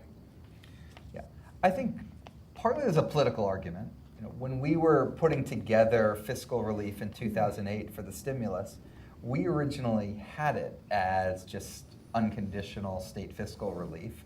And Rahm Emanuel told us there was no way we could just have Congress shovel money out to trivial argument for a proposal. I think, though, as I was sort of explaining before, I think this is like state fiscal relief plus. It has all the benefits of state fiscal relief. If you want to use the money fungibly, you can, but it also protects some of the lowest income households, and it effectively changes the price of state spending, which gives a rational reason for it to stick there, not lead to the federal cutbacks and the like. And I'm not sure it's an either or, right? Yeah. It may be a both, and I think that would be what I would recommend. I'm sure my governor would use that sort of resource as well. That said, I do think, imagine taking the challenge that happened in 2008, 2009 in Congress and multiply that by 50. You'd have to have 50 states come in, some at biennial sessions. It's a lot of work, and the question is, if you need this fast, and I want to go back to the timing, Jason and Matt's proposal has an automatic trigger which begins when it's needed, not when we see a problem, we bring in the legislature, we debate, we discuss, and then we may be not able to allocate the funds for months, if not years later. Great. I would agree with the observation that it doesn't have to be an either or. You know, I think some measure of flexibility, whether it is within a certain discipline or sort of across a range of areas, you know, you could call it water and transportation, both being infrastructure. You know, it could be very beneficial to provide states flexibility to deal with the challenges that are different in Colorado versus Michigan versus California. At the same time, if you want the impacts of the measures to be sort of balanced across different communities, different constituencies, you have to put some constraints around it, because I think the way that different policy areas are pitted against each other becomes very tangible at the state level. I mean, something we see time and again in Colorado is that there are very overt attempts to pit education and transportation against one another in the budget cycle. Something Governor Polis is very, very intent on doing is to sort of move away from that debate and kind of force them not to be pitted against each other in that manner. But there is an instinct for it to happen, and in order for that not to happen in hard economic times, I think putting enough bounds on it to kind of measure that is helpful. Great. I want to pick up on something, Andy, you said there, though, about the extent to which the spending does stick within the category we give it to states. And so, in some sense, to flip the question around of, does it matter if the federal government tells states what to do with the money when they're giving them money? Is money fungible enough at the state level that it is just going to wind up wherever the state wants? Or do we think proposals like these actually are targeted in ways that would lead to more spending in the places that the money is being directed? Yeah, I guess I've already tipped my hand on this a little bit. I mean, I think if you give $1 to a state and say that you should spend this on transportation, what we've learned, I think, is that you can reasonably expect that transportation spending will go up, but probably not by the full dollar. So that's, in some sense, I agree with the notion that you wouldn't want to have to choose between directing and more general kinds of fiscal relief. And so, the states will take advantage of whatever flexibility they've got, and it's sometimes quite substantial to do that. So. You can also make decisions in all of these on the flexibility. So we have in our proposal a maintenance of effort requirement, which we had in the Recovery Act as well. And so if you wanted to stick more, you can do that. If you want to just use this as a label for general fiscal relief, then you don't need to have a maintenance of effort. I was going to say that. Okay. I would agree with the observation that it sticks, but probably not by the full dollar. And just having seen the budget process play out in 2 states, in both instances, the appropriated amounts that come in the legislative cycle each year for transportation are lower because the amounts meted out through the Highway Trust Fund are higher than in some other areas of policy, but you also still have more investment in transportation than in certain other areas because of that. Okay, great. So I'm starting to get some questions, and I want to run through a few of these. So one of them points to a question of what do we do if the states don't want the stimulus?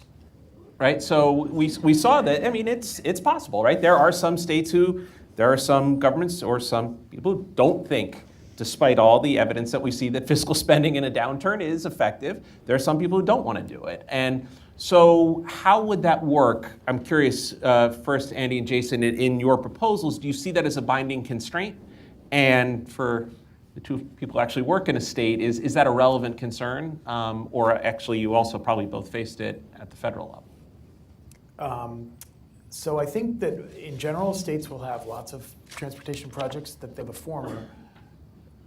Although I acknowledge that if it's called federal stimulus, it may undermine the case that would support that conclusion. I think one of the beauties of, this is certainly true of our proposal, Matt and Willie, and I think it's true of many of the ones in this book, is that maybe the first time they were passed, there'd be a bunch of controversy and debate. But once they were there, they would just become part of the underlying landscape. So right now, 100% of states are in Medicaid. 100% of states are in CHIP. Those states have a matching formula. So your state, you're getting 56% of your costs paid by the federal government. Some other state is getting 63% paid. And I think each year those matches reset based on your state income. So this would be exactly the same as what's happening now, but when your match rate went from 61 to 63, it would be because of another thing that was part of the formula that wasn't there right now. So as a legal matter, I'm not even sure if you were in Medicaid, you could just get money at the old match rate instead of the new match rate because you didn't like the formula. I don't even know how that would work. Yeah. So I think this would just be just an under-the-hood formulaic thing. Once it was in the law, I'm not saying the initial debates would be that way. Sure, although we still have 17 states that have not yet expanded Medicaid, and that includes, I'm looking at your charts, the unemployment rate in Maine still had not come below the 25th percentile of unemployment rate in 2014 when the Medicaid expansion took effect, and the state could have gotten the 90% FMAP, which would have helped in this economy, and it didn't. So I do think that there has to be kind of a reality or a realization that unless there's an idea that is totally ideologically neutral, not just financially beneficial, not all states may take it. Most states have transportation projects and will take money for it. There actually was one example of a state that turned back in our grant in the rail space, and what happened in that instance from a pragmatic standpoint is that the money was redistributed. And I actually think that the ability to redistribute money if it is not used by a state is a good lever to incent fast spending too. There's actually a process built into the sort of typical spend down of the federal aid highway program, where if at the end of the year the ability to spend up and obligate has not been utilized, it does get redistributed to other states that will use it faster. And it is I can attest an incentive to spend your end of year funds. I have one question that's specific to the transportation infrastructure space. I want to kind of push back because I know both of you have talked about it a little bit, but it is just this question of can we feasibly do something that makes things more shovel ready, I think is effectively what the question is asking. Can we actually get to the point where infrastructure is spending on a timeline that is meaningful to fighting recessions or mitigating the effects of recessions? Either one of you can start. Why don't you go first? I would start by saying that there actually are a lot of projects that already are ready to spend on the timeline of recessions. Your average run-of-the-mill, again, paving project, simple bridge repair project actually can be executed quite quickly, and with a planning process that pushed you to be ready a year or two in advance, much like I think you're suggesting, that is enough time to get those projects ready to go out the door. I think where it becomes more complicated is the more sort of visionary the project gets, the harder it is to execute. And there's an almost linear correlation between things that are interesting and things that take a little bit longer to deliver. I think that's why I actually believe that the recession spending can be a very good opportunity to take care of some of those basics that need to be done. They will always need to be done because the more you use our system, the more it decays, and it's a kind of constant asset management cycle where there's always a fairly large hopper of projects that are relatively simple that need repair. And from the perspective of a contractor who's doing a job, it does not matter whether they're repaving a road that's been repaved before or whether they're sort of building something that changes the outcomes for communities. From a policy perspective, it matters, but from the vantage point of putting people to work in the moment, it doesn't. Yeah. Yeah, I mean, I would agree with that. I think, I guess what I think of as the heart of the proposal is to build this catalog and to see, first at a small scale, frankly, whether or not that's a feasible thing for states to be able to do, to provide a catalog that's got the design ready, got the permitting ready, and is continually refreshed so that it's ready to go. And as those who've read the chapter will know, it's a relatively small proposal. It's meant sort of as a pilot to see how it would happen, how it would work. And then if it's feasible, it could potentially be scaled up. And just one small thing on the transportation side is there's a real incentive beyond the macro and a real benefit to doing it beyond the macro, just that materials are cheaper, labor is potentially cheaper, and if you're doing a cost-benefit analysis on an infrastructure project in normal times, jobs don't count as a plus because you're effectively taking those jobs away from somewhere else.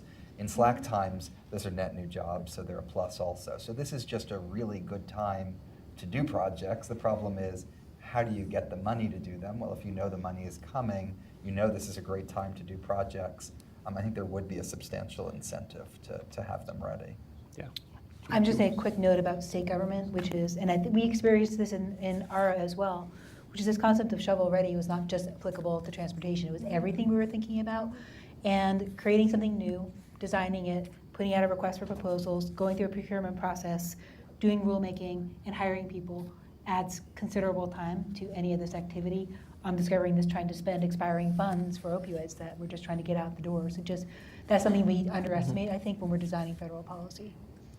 And also, I should just add, since I think there's a question similar to this at the end of the chapter, kind of under their Q&As at the end of these proposals.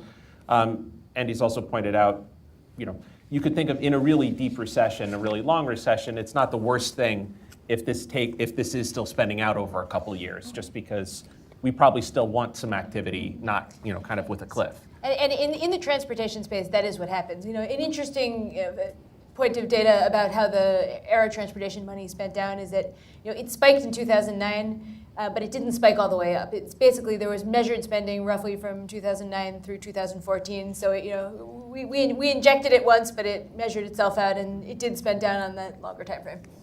Great. There's another question which is less directed at our authors and more at our panelists who are sitting in states right now, which is, what is the most useful thing that you could imagine the federal government could do to help states if the economy turns around? So, these are two proposals of ways to help states. What would you really want if you got? What are the third and fourth best ideas? I was going to say, I think my job is healthcare, so I think I know what the answer is, but I don't know. It may be against my own interest to say this. I think the State Fiscal Stabilization Fund that was part of the Recovery Act, was very much what states needed at the time, and that it injected relatively flexible, sizable tranches of money that were able to stave off cutting jobs as much as creating them. Okay, great. Either one of you want to add anything? Or? I have human services programs too that would welcome the funding. So, TANF, SNAP, there's some good proposals in this book about those proposals as well. Thank you. I mean, I would add one thing, which is I think this portfolio approach that's been touched on a couple of times is kind of a nice aspect to think about. So maybe some general fiscal stabilization, some consumption-oriented, some investment-oriented programs, all combined, I think could make for a good general approach. And I think that they don't all use the same formula is actually fine. A lot of federal programs already use different formulas. We worked hard to get our formula right. Others, Claudia did on hers. But with a bit of uncertainty around the instruments, around the formulas, some diversification in that respect, I think would be perfectly fine as well. Jason, I want to come back to you with one quick question. Speaking of other formulas and other proposals, is there have been some other proposals about tweaking FMAP, and even in a counter-cyclical way. And I want to know if you just want to talk a little bit about why you like what the three of you came down with. Yeah, I mean, there's the GAO has had them, others have had them. Our focus is on a state level proposal rather than a national level proposal, because the needs in states are different, because the cuts get worse and worse and worse as you do more and more of them, and so it triggers on in a bad time. The worse it is, the bigger you get, and it's designed to reflect the fact that you want to put the most money in preventing the biggest cuts. And I just might add that one observation about the analysis is that there's a fair amount of quarters then that are in this elevated FMAP status, the way the formula is set up. And I'm just wondering if we should stop talking about recessions and countercyclical stabilizers and start just talking about reform. I mean, this is reforming the federal formula to pay for Medicaid and Children's Health Insurance Program in a way that recognizes that there's a greater need when there's greater unemployment, and move a little bit away from this framework, because I can say that the word recessions are something that nobody wants to plan for, nobody wants to work on right now, because it is something that you hope never happens. So I would argue that we should begin to think of this proposal, amongst others, as part of longer term, how do we preserve and protect and strengthen programs like Medicaid. And I'd be fine with that. I mean, as I said, we already do it based on state income. Correct. We Yes. just do state income relative to the average national income. Correct. So if everyone's income falls 10%, it doesn't help anyone. Correct. This adds in effectively an absolute into that, in addition to that, the relative we already have there. Correct. Yeah, and in some sense, as you said, Jason, there are different types of triggers in these different proposals in the book, where yours is based more on the level of the unemployment rate, whereas Andy's and many of the others are trying to throw more money at the economy when it first starts to slow down, and in that case, it's more of a change in the unemployment rate. And that's, I think, probably the last question I'll have time to ask is maybe just to both of you. The question is asking a little bit more detail on how the size of the recession would affect what you're doing, or the length of the recession, or whether it would in any way. If you want to just quickly outline.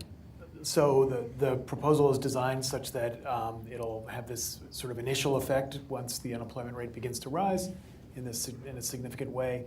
If the unemployment rate remains high, the proposal will sort of continue to keep going, so that there would be more money brought forward to be spent in the near term rather than down the road, and that would be substituting for future spending.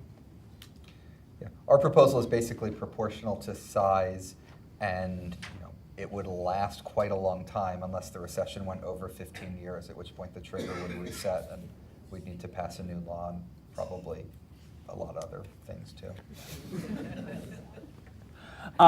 Okay, great. I think that's about where we're supposed to stop this panel, and so I will first I will thank all of you and ask the audience to thank you, but before I do, go ahead.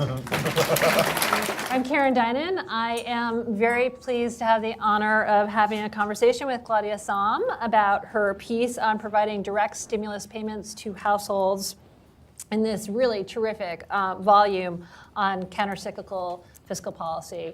Just, kudos to the Hamilton Project and the Center for Equitable Growth. It is really a fantastic resource. Claudia is the chief of the Consumer and Community Development Research Section at the Federal Reserve Board.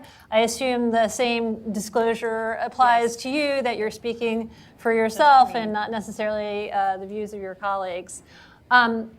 It's not in our official bios, but Claudia and I actually have something very important in common, which is that our first jobs as economists were being a point person on consumer spending at the Federal Reserve Board, which I would say is the best first job at the Fed. Would you agree? Yes. Okay, good.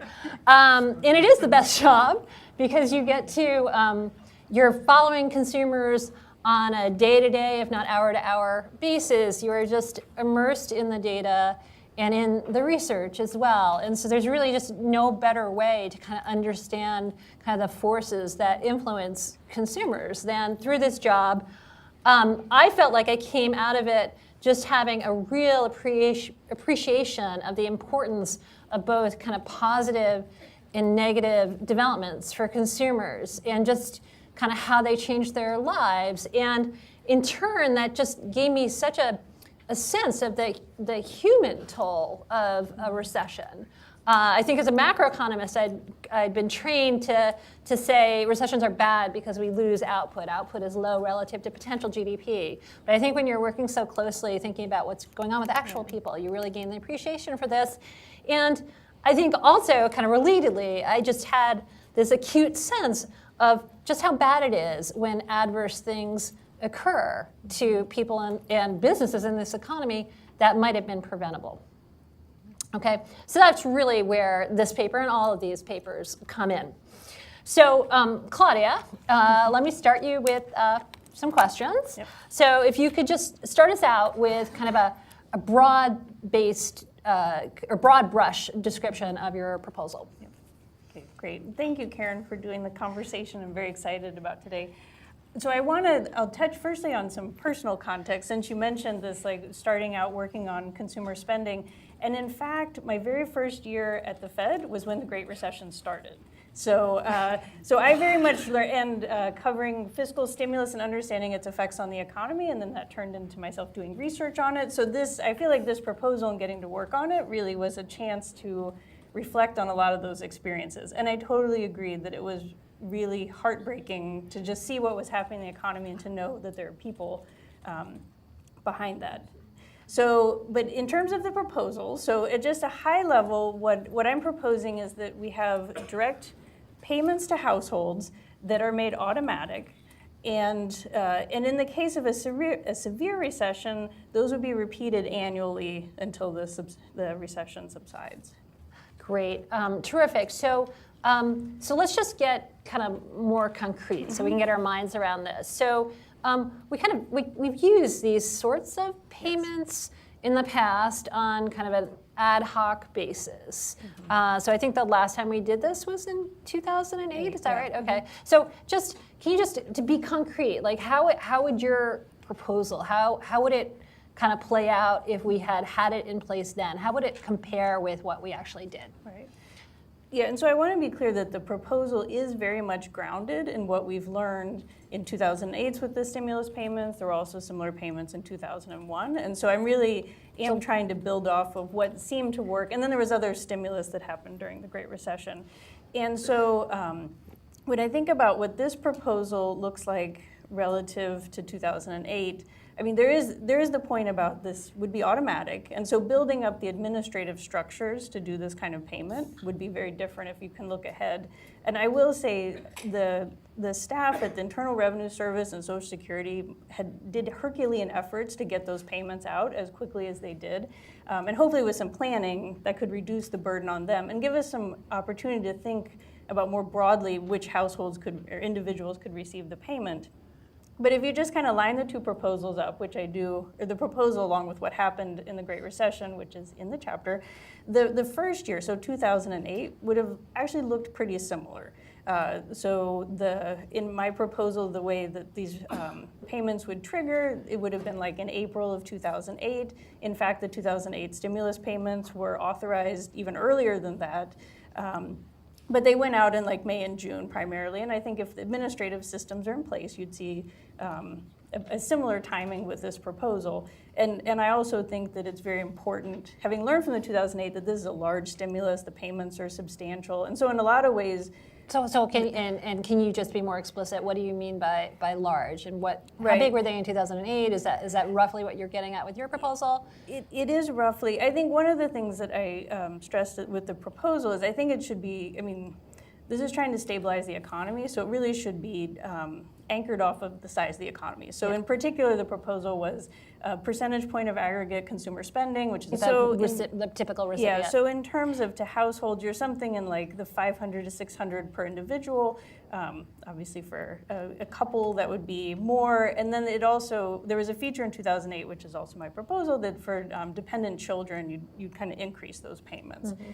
But really roughly, I think the academic literature, and we'll, I'm sure, talk a little bit more about that. I really think there were a lot of aspects of the 2008 stimulus payments that seemed to be very effective, both in terms of how much of it was spent, and I think really what the proposal is pushing is the idea that you need to get these payments out quickly, so early in the recession. So that, I think, looks pretty similar, the proposal and what actually happened in 2008, where the proposal starts to differ from our experience of the Great Recession is really 2009 onward. And this was, Christy mentioned this before, but the idea of this proposal would be if the recession is severe, the unemployment rate has risen a lot, it's very high, that you would repeat those annual payments and then keep them at that large size until the unemployment rate starts to decline. And then you'd have this pre-commitment to continue those payments until the unemployment really has come down to a reasonable level. So that's where it looks different as you go out from 2009. And I would, so having kind of been there kind of when we're worried about these things and discussing these proposals, I would say, it's great you save a month or two in terms of getting them out. Think on top of that, you're saving kind of policy energy, right? You don't have to have kind of the debate, you don't have to develop the proposal. That seems worth something as well. Okay, so the academic research. So I'd like to hear more about how you drew off the academic research. And I think the question that's on my mind and probably on the minds of people in this room is, okay, so you're going to send money out to households. The idea is to stimulate aggregate demand. We're going into a recession. How do we know households are going to spend it? How do we know they're not going to just kind of hunker down and save it? So tell us about that. Yeah, and so it's on some level it seems kind of obvious if you give more money to people, they're going to go spend it, especially at a time where they might, not have as many hours at work or lose a job. But there are very reasonable counter arguments, like you said, that in a time of recession there's a lot of uncertainty. People might want to pull back on their spending and save, or at least put off purchases that don't have to happen right now. So it ends up being an empirical question, right? Because you could see it go either direction, and I think that's where the amount of research and the empirical studies, and really being like high quality, like a really good way to kind of study the effect, like how individuals reacted when they got those stimulus payments.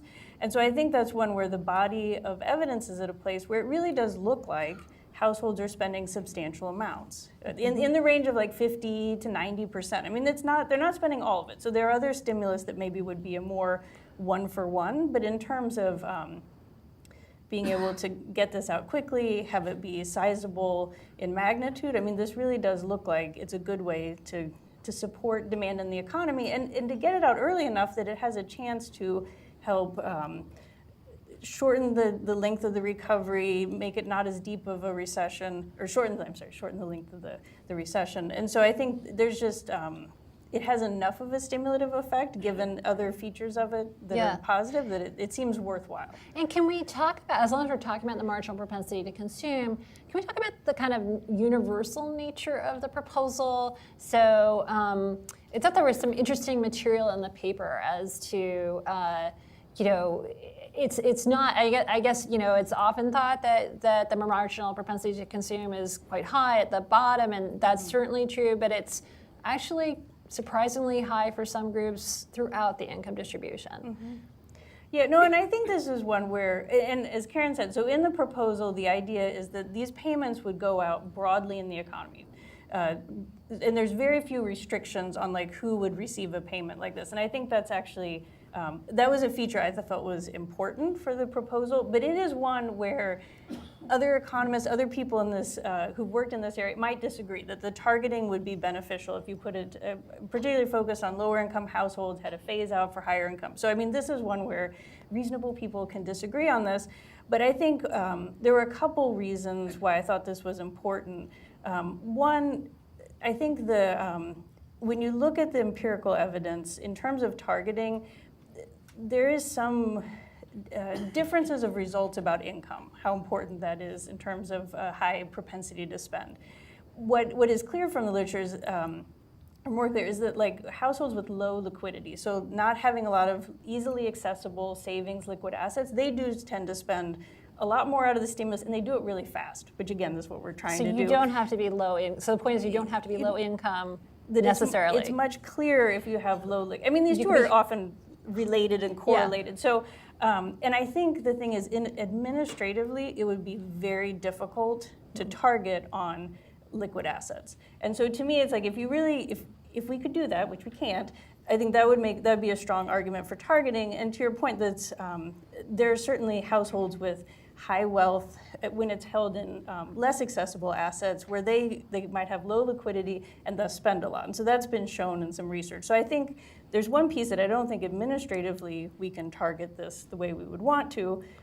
And then another principle that I felt was important in the proposal, and again, this is my opinion kind of looking at this, is I think the proposal I put out is very simple and transparent, right? And so that has some aspects both administratively, like it's easier to push it out, but I also think it makes the messaging of the stimulus better and easier to explain. So I just want to say this ties into something that Christy mentioned earlier, because I think this is very much related to your issue about it being a one-time, not one-time, it repeats, but it's kind of a larger lump sum versus gradual payment. And Christy was saying, there are tax cuts that people didn't even know, they didn't even see, they didn't notice. So, yeah. So I think that seems related too. Yeah, no, and I think that's because so I had an opportunity to contribute to some of the research, the survey-based that was asking people, did you know about the change in withholding? And they're like, what are you talking about? And it was like a common mistake when people filed their taxes, they didn't claim it. So I mean, it's really clear that people didn't know it was happening. And to me, that really raised questions about what is stealth stimulus? Seems like it might not have all of the benefits. And I also, there's that piece, and I think that's why the one-time payments are really helpful, because in surveys, people did know I got the 2008 stimulus payment. There were letters that went out. I mean, there was a lot of messaging, and so people knew that was happening. But I also think just being able to communicate to the general public, the federal government is we're supporting you. This is a recession, and so there's, it's easier to say, there is money in your pocket. We are giving you. As opposed to some of the other, monetary policy is effective, but it is not necessarily easy to explain to individuals, to the general public. So these, I think, all of these policies that we talked about, they're complements, they work together. So I think this was one thing that I wanted to do in this proposal, is really have something that was simple, transparent, easy to communicate, and could that people would notice, had good branding, make people feel like they're doing their job for America by going out and spending it. So I thought that was super interesting.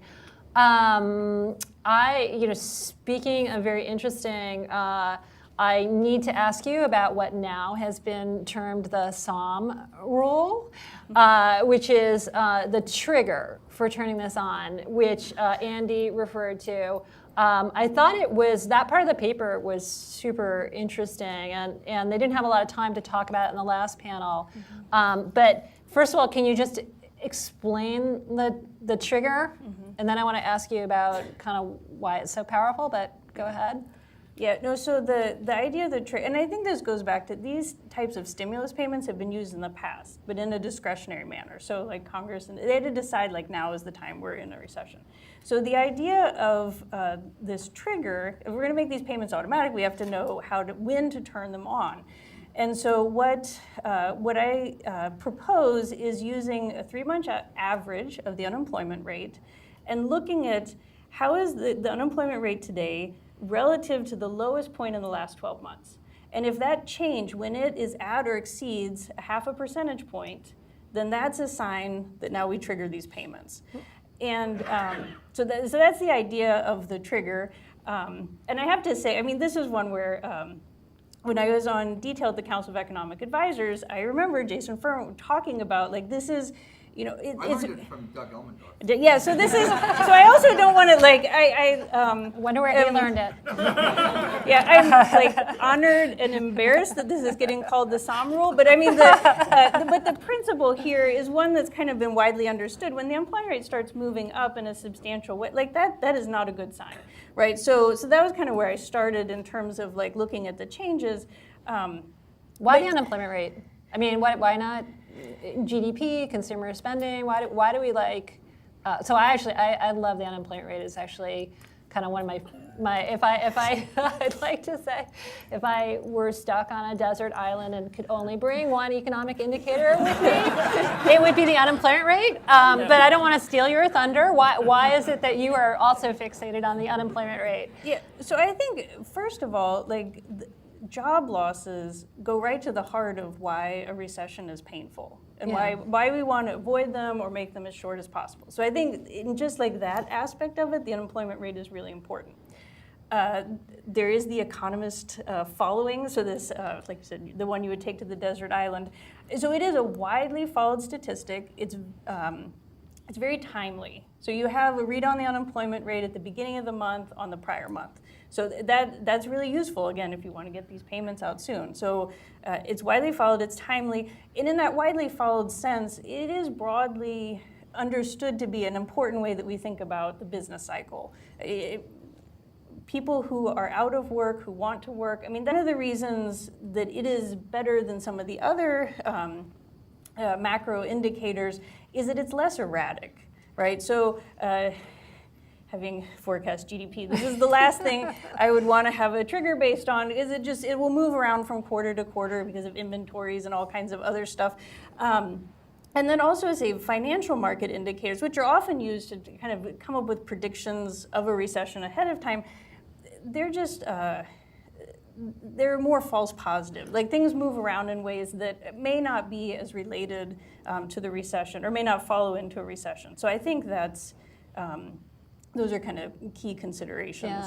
Yeah, and I will say, so it is true. I mean, I've heard many people kind of make this sort of comment that you're attributing to either Jason or Doug, but the first time I actually saw a graph that kind of illustrated the point was the one, I think it's figure 2 in your paper, I forget, it's like page 76 or something like that, but it is really remarkable to see something like that just doesn't seem to have false positives. Well, and from like recession since the 1970s, it either triggers within 2 months or up to 4 months of a recession starting. So I mean, that's really early in a recession. And yes, there aren't the false positives. There's some false positives back in the 60s and where, I mean, but like really in more recent time, the one thing it is not good for, so it's really good at like, we're in a recession, we're early in a recession. It is not a good way to figure out how severe is this recession going to be. And so that was why in the proposal I had this like trying to set up the payments in subsequent years, because really like the start of the 2008 recession looks a lot like the start of other recessions that were much less severe. So that's one kind of limitation of it. It's not going to tell you everything. Terrific. We have just a couple of minutes left. I guess a couple of questions, and one is, so I love the fact that this is kind of an evidence-based proposal. That's just so important that we're making policy in that way. But you know, here's this thing we'd like to put in place, and presumably it won't be perfect the first time we do it. So.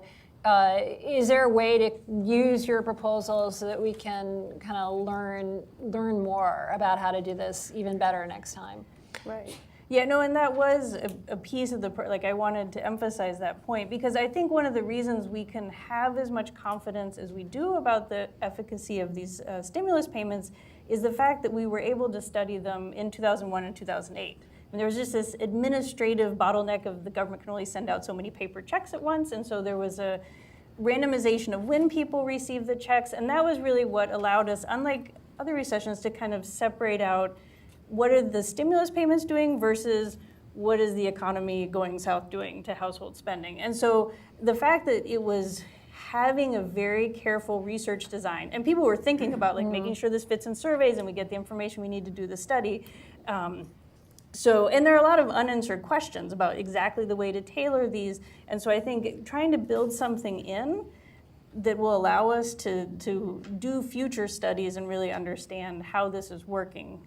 I think it's important. I'm not sure, like the idea in particular came up, may not be the right way to go with it.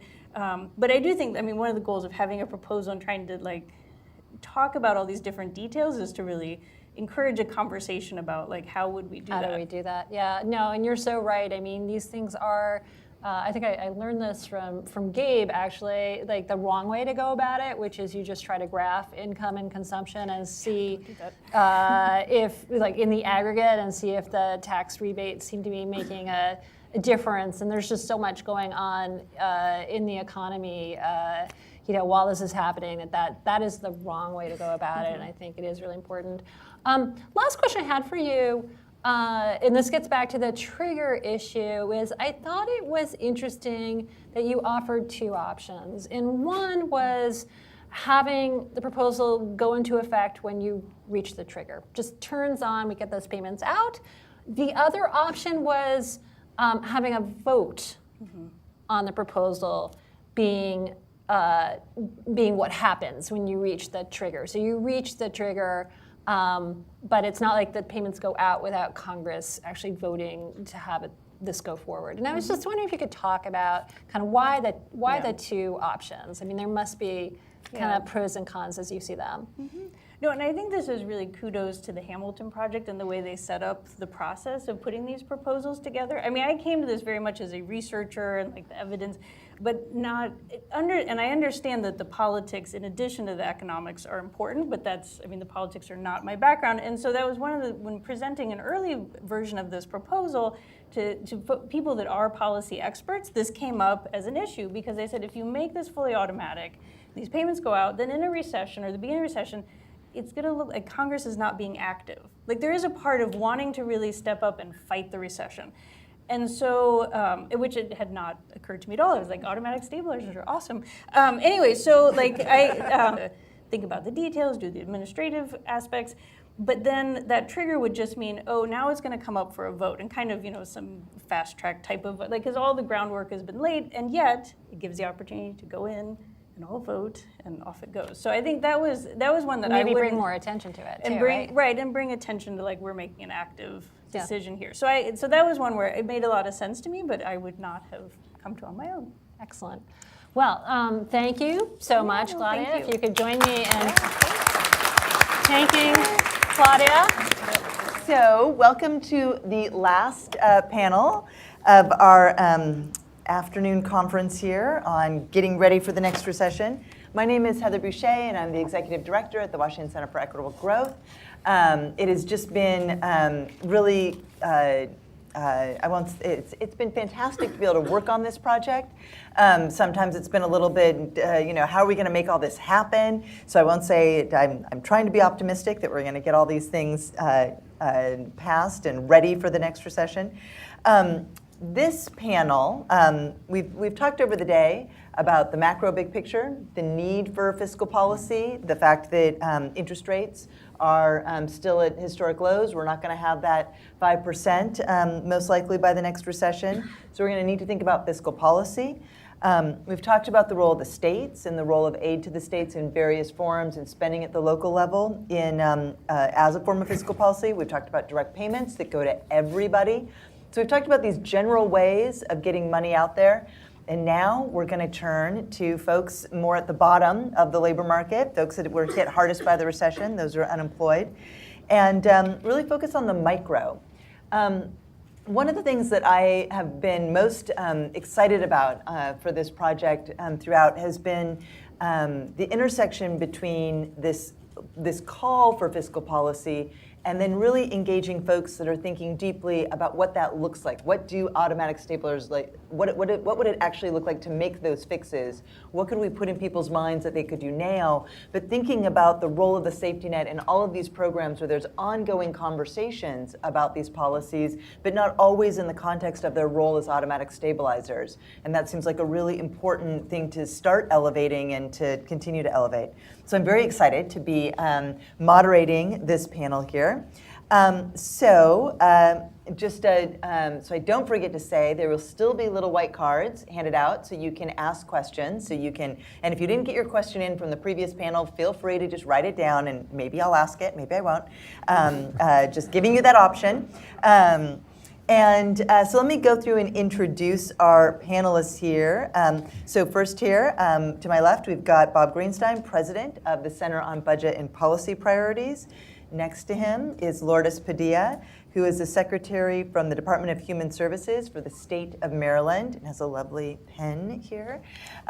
Next to her, we have Diane Whitmore Schanzenbach, who wins the award for longest title.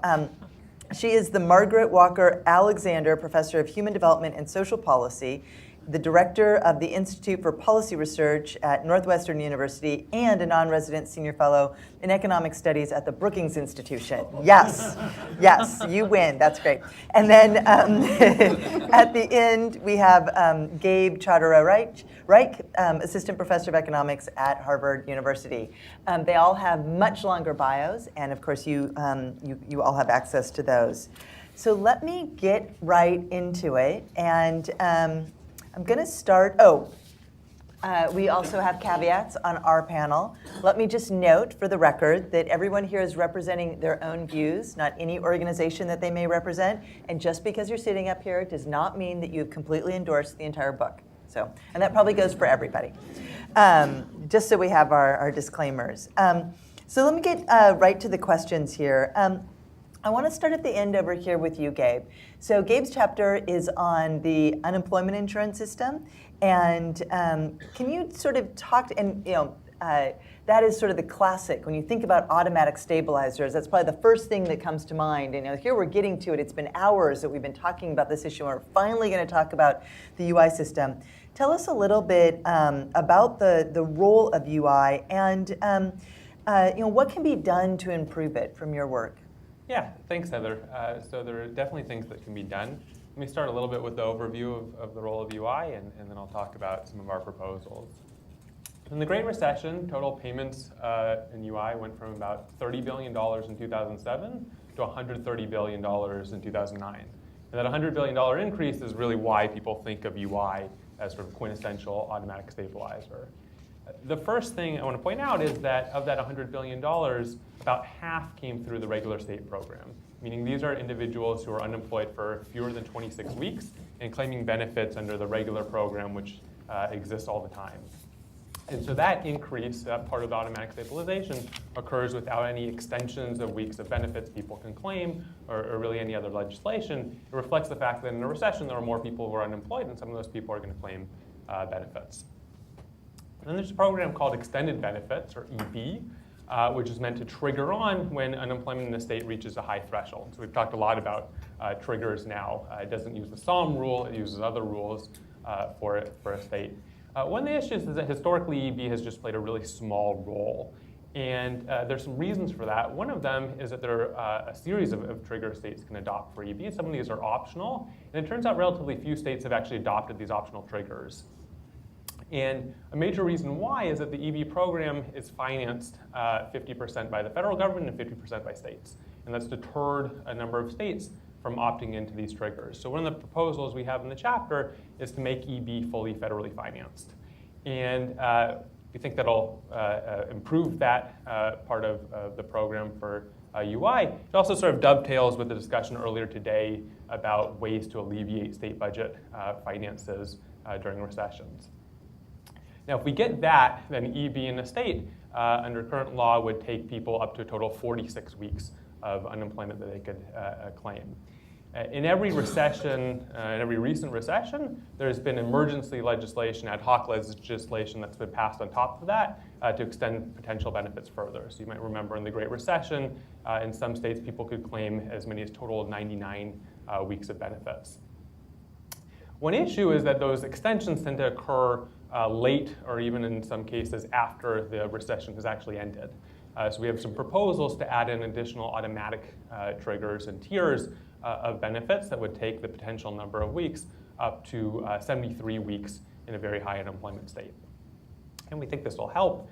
But there's sort of an issue here too, which is relatively few individuals who are unemployed reach 73 or even 46 weeks of unemployment. And that kind of limits the capacity for these extensions to play a big role in the amount of transfers that go out. So we have some simulations in the chapter where we find that in a recession, sort of like the Great Recession, if we had these additional EB tiers in place, at their peak, it would have been about $30 billion per year.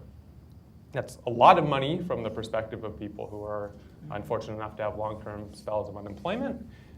In conjunction, and this is where I think this book is really important, and it puts together a number of proposals with other things, it can help. By itself, that's about 1/10 of what the Recovery Act was in 2009 and 2010. So just doing these extensions isn't quantitatively going to get you there. So we have another proposal to increase the weekly benefit amount for all unemployed individuals, including those who are short-term unemployed. This was also something that was done in the Recovery Act. In our proposal, we have this going up by $50 per week. So let me sort of bring that together and with three things. The first is we think these proposals would meaningfully help as automatic stabilizers, and very much in conjunction with other policies that have been proposed, they would help combat recessions. The second is UI is not a silver bullet, and it's sometimes thought to be in this context. And again, that sort of reflects two things. One is just the limited capacity of extensions to push out a lot of dollars because of the relatively few, fortunately, number of individuals who are long-term unemployed. And that's especially true early in recessions. So even in recessions where you get a substantial share of long-term unemployed, that happens later than you would like your automatic stabilizers to be kicking in. And then second is for increasing benefits to short-term unemployed. We review some fairly recent academic research and find that even for people underemployed, they actually save a non-trivial amount of that additional money. And so that also sort of limits the amount that is going to stimulate the economy. The third thing, and final thing I want to say is, I think this is important to think about in the automatic stabilizer macroeconomic context. That's the theme of today and of the book. This is also really important for microeconomic reasons and the simple consumption insurance role that UI is supposed to play. And there's a lot of rationale that just on that account alone, it makes sense to extend benefits and increase benefit amounts during recessions. So we think it's important to think about these things in the context of stabilizers, but also not to lose sight of this sort of policy more generally. Yeah, thank you so much, Gabe. So, and just to kind of summarize to make sure that people really got this, right? So UI is really targeted, but on the other hand, it's not the only, some people do save some of that money, and so we also need to be looking broader is a really important message. The other thing that I think is really important in your chapter to pull out is that we both have the system that we know what to do with, and we need to shore that up. And these extended benefits are important, but we might be kind of losing sight of what's really crucial, which is just the regular UI system, which some states have been cutting back weeks for and making changes since the Great Recession, which is an important thing to bear in mind, that we have to be careful that we think about the automatic stables we have, not just moving forward. I want to move to Diane, who's going to talk about what I will always fondly think of as food stamps, but really now we call SNAP. So can you talk a little bit about SNAP and to the extent that you want other safety net programs?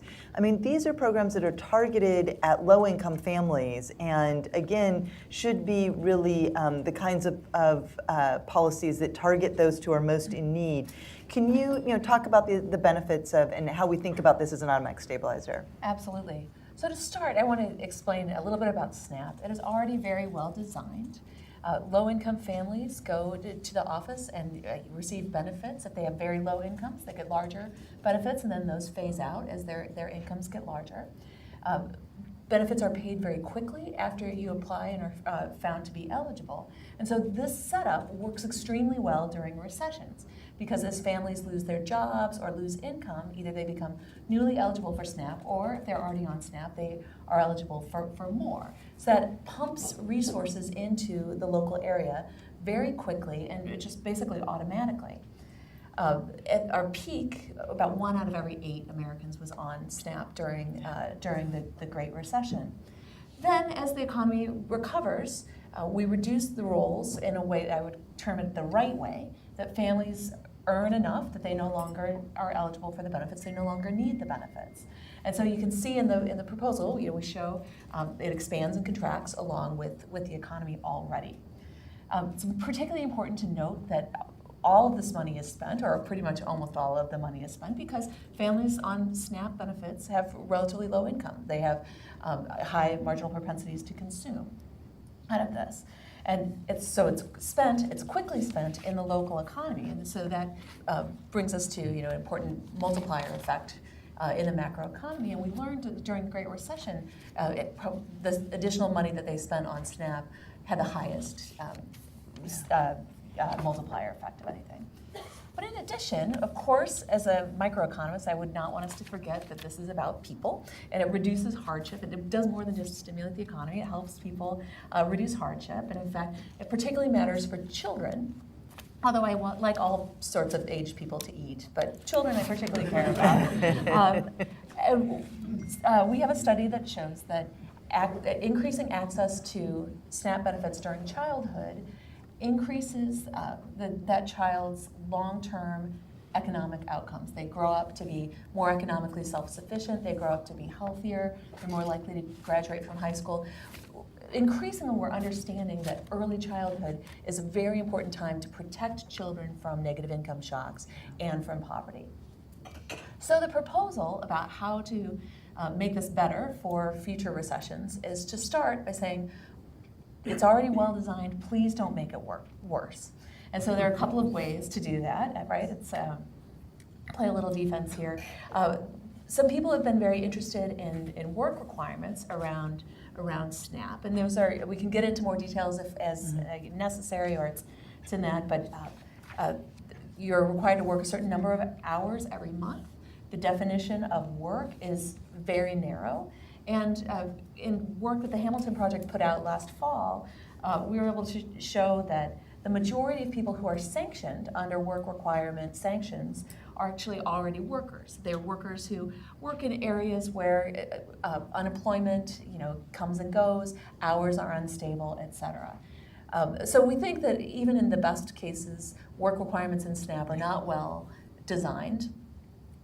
But some people want to expand them even more. So, we have a 3-tiered proposal. The first would be to eliminate it at all times, these work requirements. The second would be to make sure that we relieve them with some sort of a national trigger that's automatically applied. So when we hit the SOM rule, everything goes, we waive work requirements nationally, and certainly don't expand them. The other piece of the don't break this policy aspect would certainly be anything like a block grant would be just devastating to this program's ability to do the important job that it does.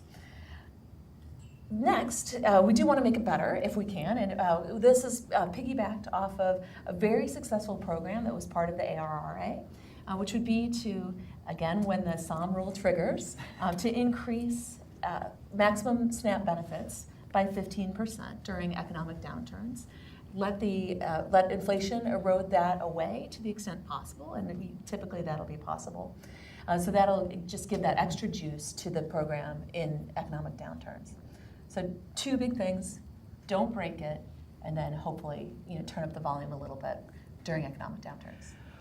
Thank you, Diane. And there's one chapter whose author is not being represented on the panels today, so let me just take half a minute to note that In that chapter, Indy writes about TANF, Temporary Assistance Needy Families, and spends a lot of time showing with a lot of visuals and data how because TANF is a block grant, it's no longer working as an automatic stabilizer. So that point about not making food stamps block grant really is important if we want to preserve this automatic stabilizer component of the program. So I think that's a great thing to note.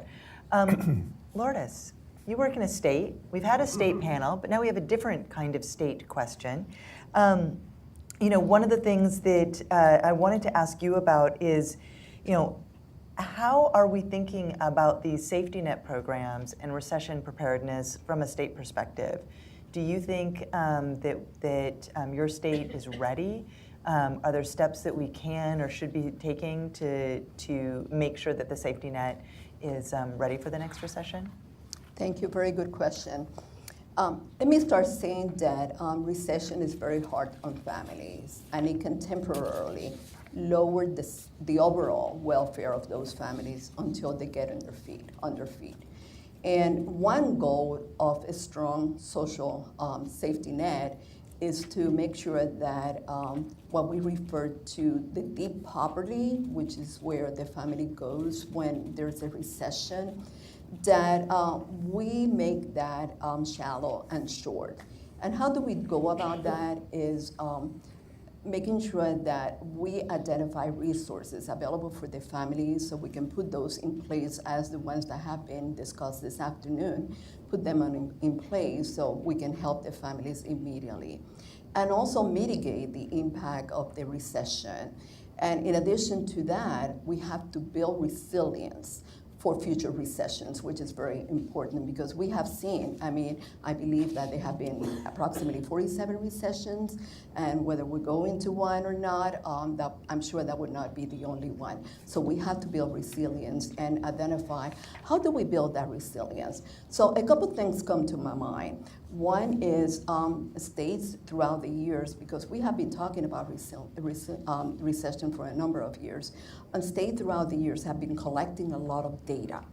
And we have data on the families that we serve, where they live, the benefits that they are accessing right now, and the length of those benefits.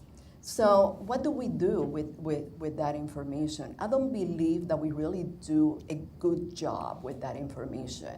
We have to leverage the information, and we have to pair that with the policies that we're going to be asking that are put in place to respond to the recession. So that's one recommendation that I have, that we leverage the data and put policies in place accordingly. So the other thing that I also wanted to speak is that we know that human services programs are always the bellwether of economic trouble. We know that. And we do a good job, and our goal should be to highlight those data that I made reference to across the various programs, not only the TANF and the SNAP benefits, but we have Medicaid, we have the Home Energy Assistance Program, that we should always align all of them so we can be responsive on time. And we do in the States a very thorough job on making sure that we're prepared for a recession. However, it's interesting that it takes a lot of efforts for us to get ready for a recession. And it takes even more efforts to be responsive to the policies that are carried out by the feds. Mm-hmm. But what we do and where we don't do a good job is that immediately after the economy recovers, they go away.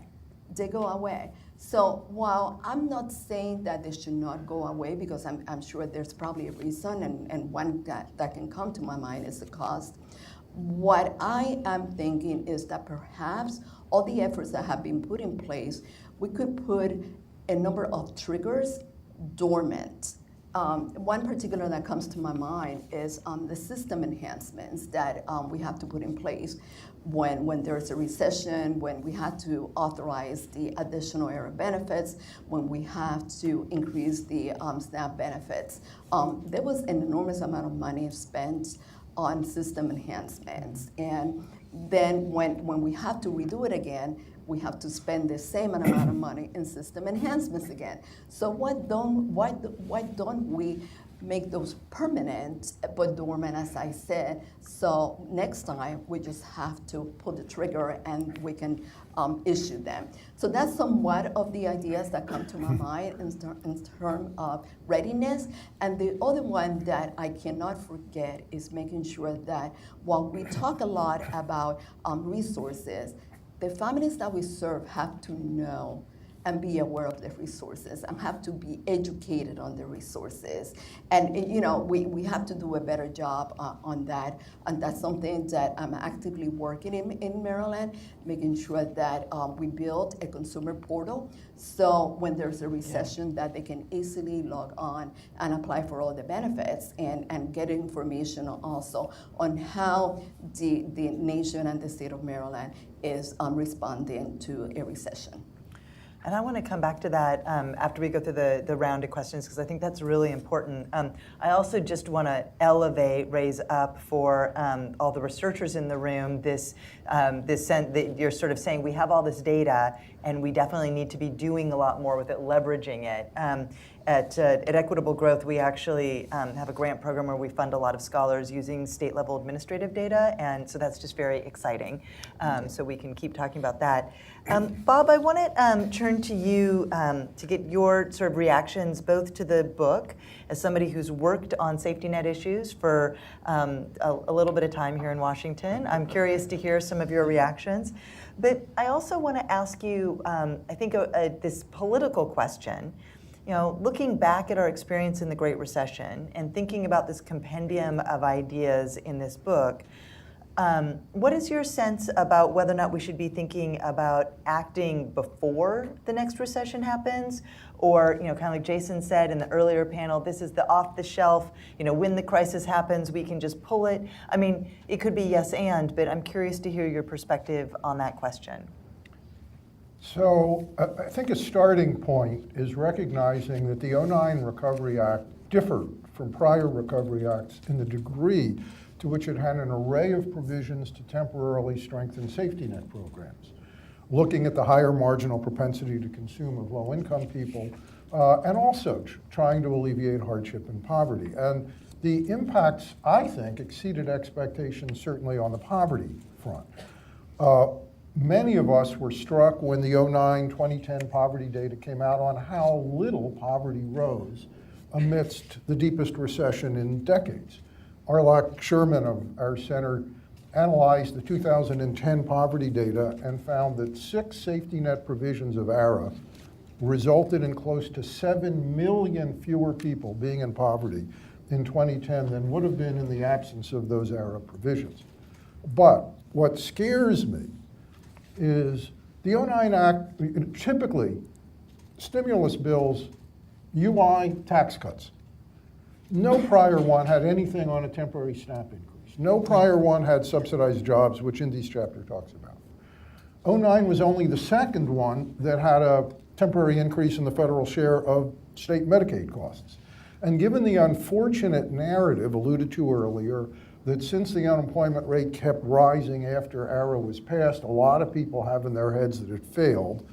I think there's a significant risk, depending on who controls the House, the Senate, the White House, whenever the next recession hits, that we could have an old-style discretionary package that, other than UI and tax cuts, leaves out the other stuff. To me, this is one more reason why, if the political environment stars aligned and you had an opportunity before the next recession hit, 2021, whenever, if you had the opportunity to actually enact these kinds of automatic stabilizer recommendations and get them in the law before the recession hits, so you're not totally dependent on what the politicians who were there in the moment when the economy goes down will do, it would be really important to do. With respect to the book, let me just comment briefly on the UI chapter.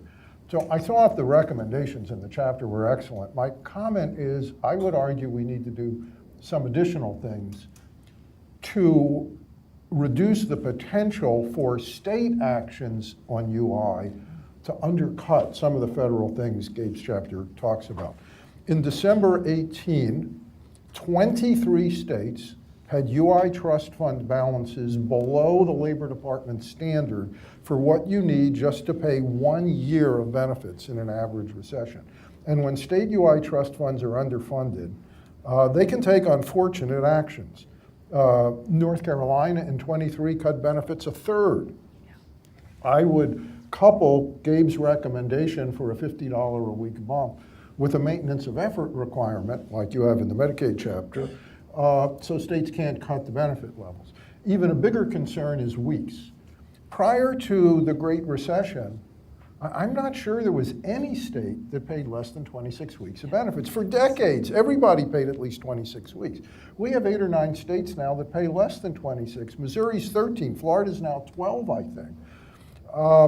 And you could also have a potential for that going down as more federal, at a minimum, a maintenance of effort there too, but I would tie that to a larger issue, harder to enact. The final Obama budgets had a really important proposal to restructure federal and state UI financing. It was a series of federal carrots and sticks designed to move states to adequately fund their UI trust funds. And as part of those carrots and sticks, you could now design it to hopefully get back to a 26-week minimum in all states. But I really do worry, in the absence of that, if we had another recession of the magnitude of the one we had in '09 and so forth, you look at financing of state UI trust funds today, and in a lot of states, they are really not ready, and you could have really big problems that from a counter-cyclical standpoint lead to actions that go in the wrong direction. Yeah, and I think that's an important one that goes under the category of shoring up what we have, Yes. which is an important place to start. Let me add, we have some really great audience questions. We'll be taking some more of those, and I'm actually going to go with an audience question before I get to my questions, because it's something I was actually thinking of last night. So it's a question for Gabe, but anybody can answer it. One of the things that we don't talk about in the book, and that you don't talk about specifically in the UI chapter, is the job sharing idea, which of course in some states allow firms to cut people's work weeks short, and then they can get some UI benefits so that firms are less likely to lay people off. Could you speak for a minute about what, if you thought about that, or what you think about that proposal, and then I'm curious if anybody else wants to weigh in on that one. Yeah, so I think there are definitely potential attributes to job sharing. It's a little bit distinct from UI, although it integrates. It integrates in a way which is important, something we do talk a bit about in the chapter and have some proposals, which is how to increase receipt of UI by people who are unemployed. And that's one of the issues that receipt has declined over many decades, and there's sort of 2 issues that go into that. Yeah. One is eligibility, and the other is take-up. And the take-up, the secretary spoke a bit about how to make that easier for individuals to take up. But a lot of the eligibility goes to rules which were formulated decades ago about eligibility when we had single earner households and everybody worked full-time and you didn't have people working part-time or cycling in and out of the labor force. And these things all affect eligibility, what's called the monetary criterion for eligibility for UI. So I'd put work sharing in that sort of larger bucket of things where we would like to maybe relax a little bit how easy it is to claim and what the restrictions are on that. I just add that to the degree especially when you have longer and deeper recessions, to the degree that people are out of jobs for long periods of time, especially people on the lower wage, lower skill end of the labor market, there can be scarring effects. Mm-hmm. And to the degree that job sharing can reduce the number of people who are out month after month after month, I think it's a positive, and that it is worth exploring what the federal government could do to encourage more states to do more things that make it easier for employers to use job sharing. And that wouldn't, I mean, the way we do it now, it does work through the UI system, but one could also imagine other ways to do it. One sort of data point to that, of course, is that during the Great Recession, Germany also saw a very large decrease in their output, just like we did, but didn't see the rise in unemployment. And a lot of people think that that had something to do with their work sharing policies that allowed them to cut hours without, and give people some benefits so that people weren't fully laid off. And the scarring effect is really important there. I want to tap into a theme that I've heard from a number of you, to tap into this, what you just said, Gabe, about eligibility. And Lourdes, you mentioned that Maryland is doing some interesting things here. With the, we all can do so many super cool things on our phones now, right? And have so much access to ways that we could streamline applications and how people are getting onto these programs. So one, on eligibility, but two is take up, right? Are people not taking up because it's too hard to apply for food stamps, or too hard to figure out how to get to the offices, or they're closed? What do you know about what folks are doing out there in the states or federally to expand the take-up through the uses of technology or other mechanisms? I can speak first to what we're doing in Maryland. In Maryland, we're building a platform that would allow to break down the silos that have historically prevented us from knowing the real story of the families that come to our doors.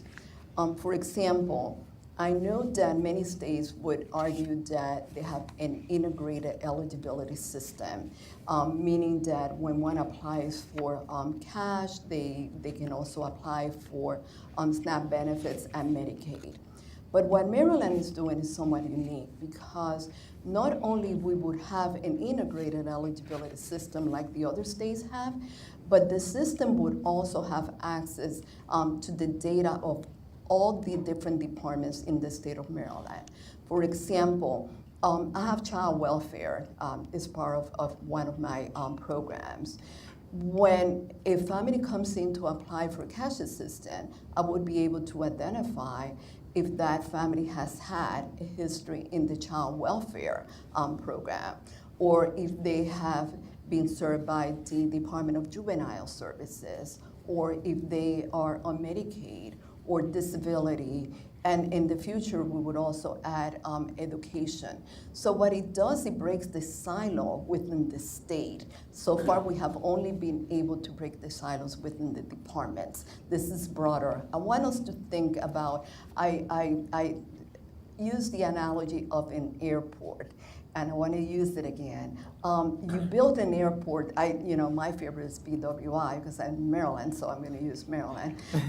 You go to BWI, and that's the airport. That's the platform that we're building, the airport. But that does not mean that Delta Airlines, when they use the platform, they lose their identity. They do not. And same with Spirit Airlines. They fly out of the airport, but they don't lose their identity.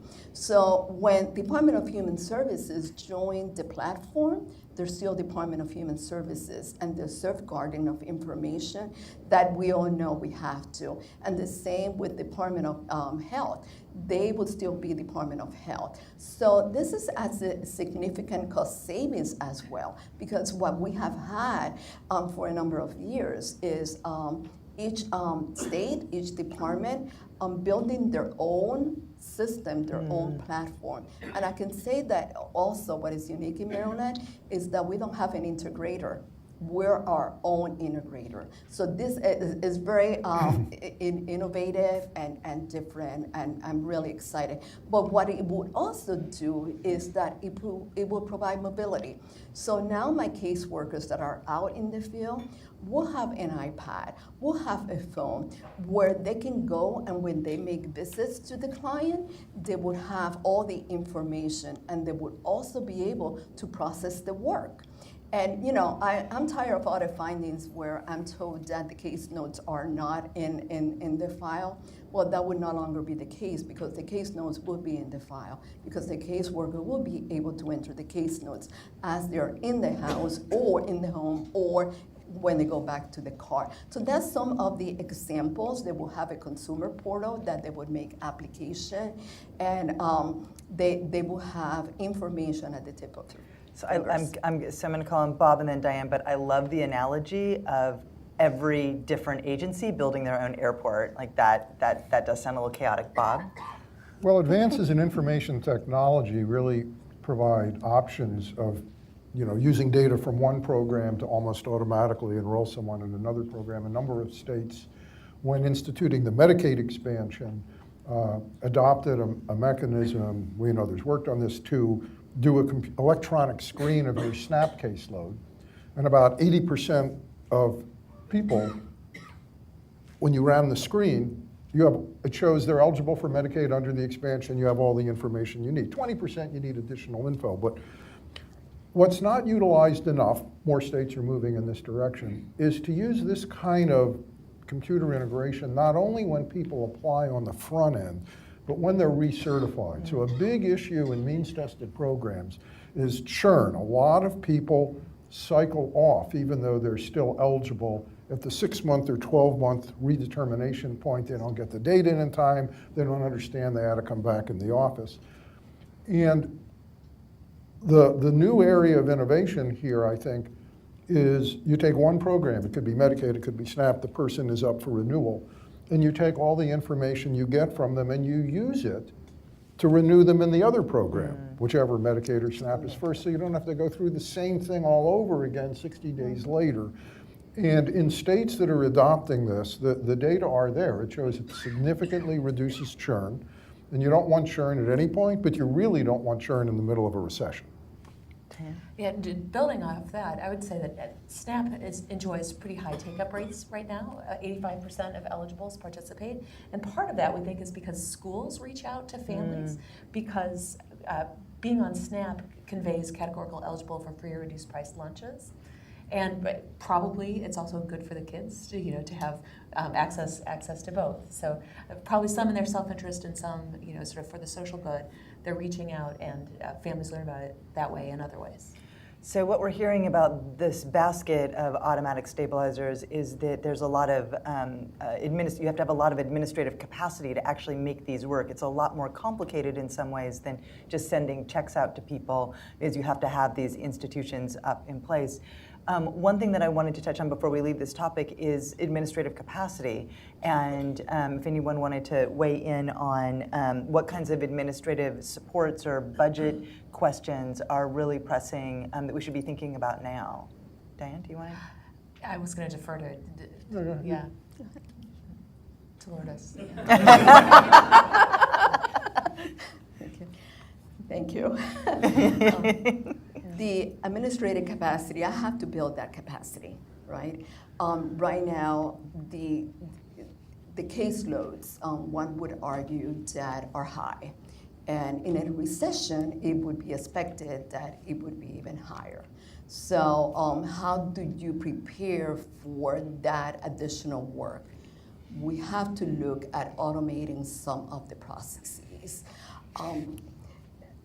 Historically, local human services agencies, because they're social workers, right? And social workers, they like to see their people. So they like to have the clients coming into their office. And to what Bob said here, we don't need that. We can do so much work online, or you know, they can apply from their phone. And we can also look at the length of reapplication. Recertification is very important, where we don't need to see them every 6 months, every 12 months. Now, we will have to put the policies in place to do so. But that is all part of the readiness that we will need to look into it. And also have to think of what regs we need to put into place. And it's good time because we all know that in Maryland, I only have 90 days for my session. So I need to now start thinking of what regs, what bills do I need to propose so I can be prepared and to waive some of the length of benefits renewal times. Okay. I know very little about administrative networks and state government, but I do know that an alternative to trying to enroll and verify all these many other criteria in a recession is to relax the criteria in the recession, and that helps you to relieve the administrative burden. I think SNAP has had some of that. You've been able to get waivers for some of the asset requirements if unemployment was high. And maybe that would be another. Period. Yeah. Well, period maybe, but in the spirit of talking about things which are countercyclical and automatic stabilizers, that pushes in that direction too. And that's something folks could start thinking about now. I want to get to a couple of audience questions. One of them that came up is that we've not really, over the course of today, talked about employment gaps by race, by region, urban or rural, or disability, or even really gender. None of those things have really come into the conversation. How can we account for some of these differences? Because we know that some of these differences tend to be especially magnified during recessions within the context of these kinds of automatic stabilizers. Gabe, and then Bob. I think it's a great question.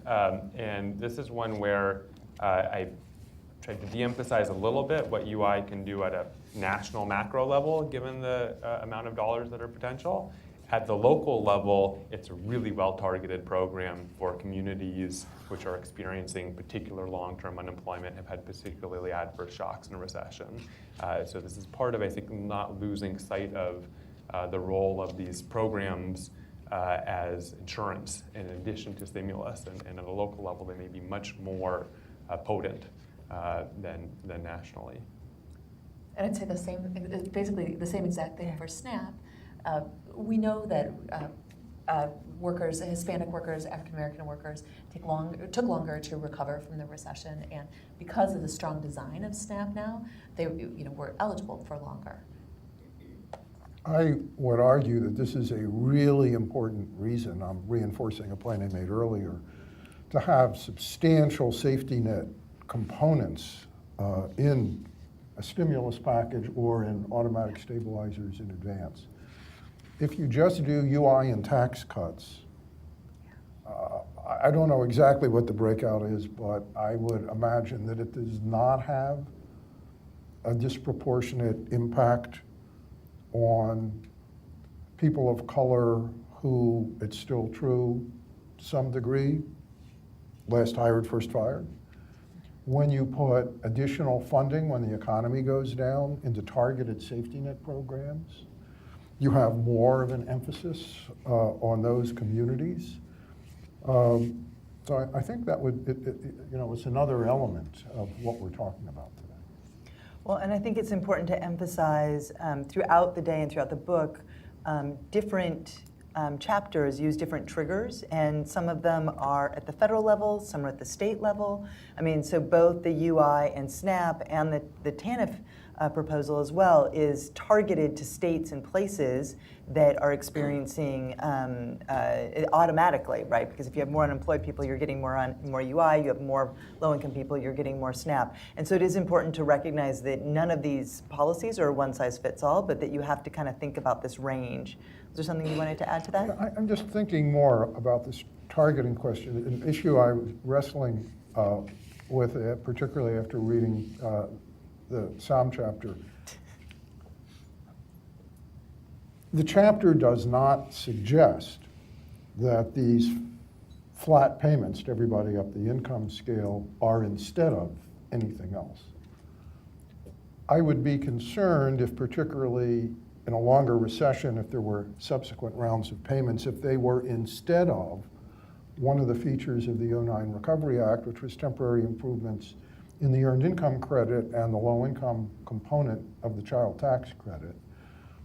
If you only had a given amount of money to put out in taxes, both from a poverty standpoint and from a bang for the buck marginal propensity to consume standpoint, I'd argue you might want like people on the EITC to get somewhat more in dollars than people with 6 or especially 7-figure incomes.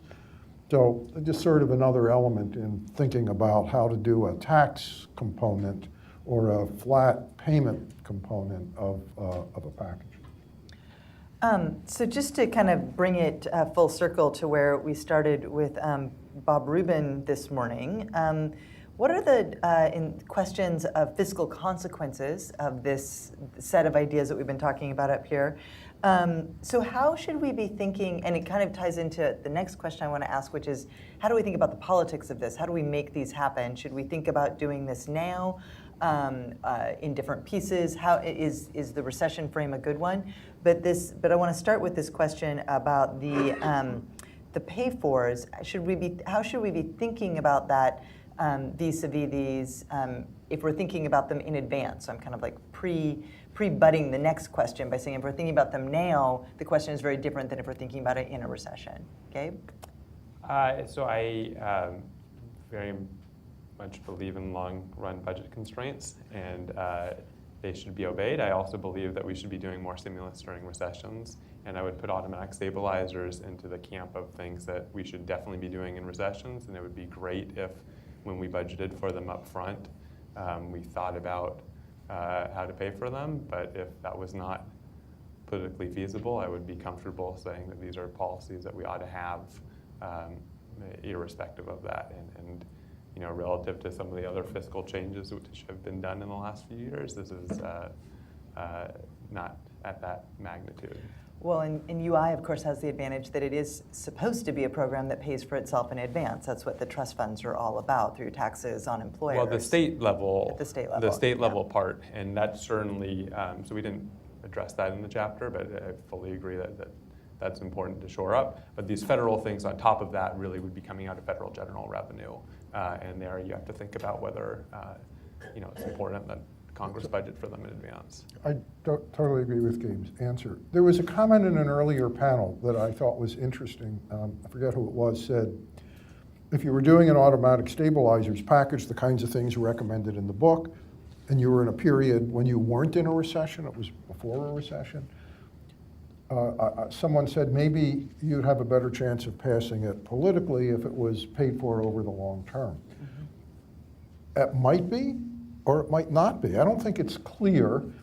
It might be politically easier to pass it if you weren't paying for it at all, because everybody likes not everybody, many people like the idea, in the abstract, the idea of you should pay for it, until you put the specific pay-fors on the table, and then all the stakeholders for those particular things you're paying for it in head for the exits and oppose the whole package. So I agree, if you could pay for that over time, over the long term, not contemporaneously, it would be a good idea, but I wouldn't want to lose the potential for something to put a lot of the ideas in this book into law before the next recession hits. I wouldn't want to lose it on the grounds that you weren't able to get political support to pay for it. I think what I want to add to this is I think something that maybe we have underdeveloped, historically about stabilizers, because we've left it to the macroeconomists, is the real toll that it takes in terms of long-term impacts on people, right? So in this last recession, we saw states increase class sizes to respond to short-term budget constraints. That has a long-term impact on the human capital development. Increasingly, we're understanding the crucial importance of the earliest years, to the extent that we didn't insulate those young children from shocks. We'll see that, harm them for the rest of their lives. So I think this needs to be a bigger part of the conversation, so that, we can think about what are our budget priorities. So in the remaining few minutes that we have left, I want to sort of go down and ask each of you the question about what do you think is politically possible? What would be kind of your preferred strategy, if you have thoughts on that? And then, as a little bit of a bonus at the end, a couple of people asked, what are things that are not in the book that are maybe like that maybe you have been thinking about. The book's out now, so we can't really add anything. But you can at least say it here, and then people will know what we should have also added. Do you want to go first, Gabe? Sure. All right. Okay, so I'm going to sort of agree with what Jason said earlier, that some of the way of framing this might not be about stimulus, but other things. And so David Wessel and I were having a conversation about some of these UI eligibility criteria. And they really are antiquated in the sense that they were developed in a time when you had single earner households. And as work has changed and the work environment has changed, it makes sense to update what those eligibility criteria are. And as a byproduct, you're going to increase the number of people who are eligible and potentially claiming, and that increases the automatic stabilization point part of UI. My favorite proposal not in the book is a expiring debit card for restaurant meals. And the rationale is expiring, so people have to spend it, so high MPC. Restaurant meals are something you don't substitute intertemporally, and so you don't have that aspect. And they're not money that goes to imports from abroad. It's money that most of which is produced domestically. I love it. Jay, we should have, all right.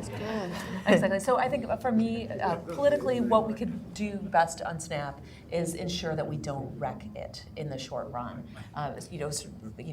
Trying to head off increased work requirements, things like that is high on my priority list. I think it's possible. What I think is missing that I regret not talking about earlier is this increased money for education when state budgets get crunched and they cut back on that. Short-term cutbacks on things like pre-K programs just do long-term damage. Yeah. For me, I truly believe that recession is becoming the bad word. So the more we talk about recession, people are going to be reacting. That's not happening, and we need to continue to talk about it. But we need to talk about it in a very strategical way.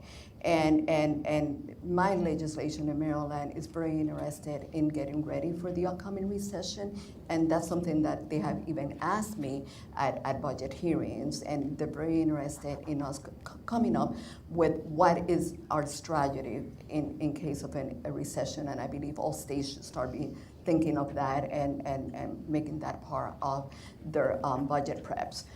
That it would be very important. One thing that we have not talked about it is our employers are, and when I was referring to the data, we have so much data. We can identify the employers that will be impacted adversely if there's a recession. And as a result, we know that if they're impacted adversely, they will be giving their employees laid off, and they would end up applying for benefits and applying for unemployment. So one thing that I think is let's support those employers. Let's identify the employers and give them the support now that they would need. Secondly, if their employees end up being laid off and they come to apply for unemployment, labor should be talking about SNAP benefits to those people, because chances are that they meet the eligibility criteria, and that could be another automatic stabilizer. I think I'd start by saying that the publication of the book and today's event have to be a beginning of an ongoing conversation. It can't be that people look at the book initially, put it on the shelf, the event is in the past, and people move on to other things. I mean, what I'm saying is we need an ongoing effort on the part of a lot of organizations and individuals to do a major public education campaign. I mean, we need people on Capitol Hill and the media, both parties, to hear the kinds of things Christy Romer was talking about the risks of what could happen in the next recession, given all the things that in the early panels people were talking about. And I think we really need an effort to educate people and build the case for some of the specific proposals. To give one example, when I started to read Claudia's chapter, I mean, my first reaction was, 0.5 percentage point? You mean if the unemployment rate goes from 3.8 to 4.4, that should trigger this stuff? So my first reaction was, this doesn't seem right at all. Then I read the chapter, and the no false positives, and I was blown away by it. But most people of both parties, I think, on the Hill will have the same initial reaction I did, and most of them aren't going to read the whole chapter. So we need a mechanism to disseminate the most top-line findings that came out of today and the book. Because right now there is no urgency on this on the Hill. For neither party is it one of their top 20 priorities. And we need to get people to understand we have serious risks here when the next recession hits. And there are things we can do in advance, and there are options. You don't have to take everything in every chapter of the book, but let's get the discussion started. So I think that's a several-year enterprise we all have to engage in. Well, thank you. I think we are starting a conversation, and this is actually very inspired to hear. When we started this project a little over a year and a half ago, as Jay said at the beginning, we were at a big conference of macroeconomists, and I was just really struck by some macroeconomist was on the podium. It's like, oh yeah, we're going to need more automatic stabilizers, and then he just went off and kept talking about something else, and we were like, well, but that's a whole thing. That's not just one line. That is a whole conversation about connecting the dots between all of these details about these programs and things that we could actually be doing now to shore them up, that we need to bring into that larger conversation about what's good for our economy and how we're going to address recessions at some point off in the future. So thank you, Bob, for sort of ending on that, because I feel inspired. This is great. So the start of a conversation, we'll be talking, I think, for years to come about the Somm rule. And we'll all be watching for that, I'm sure. So now all the journalists will know like when the recession is coming, because now we have this forecast. It's great. So on that positive note about the worth and value of economics, thank you so much for spending the afternoon with us. And I encourage you all to pick up the book. And let's thank this panel. Thanks for watching. Be sure to like and subscribe for more videos from Brookings.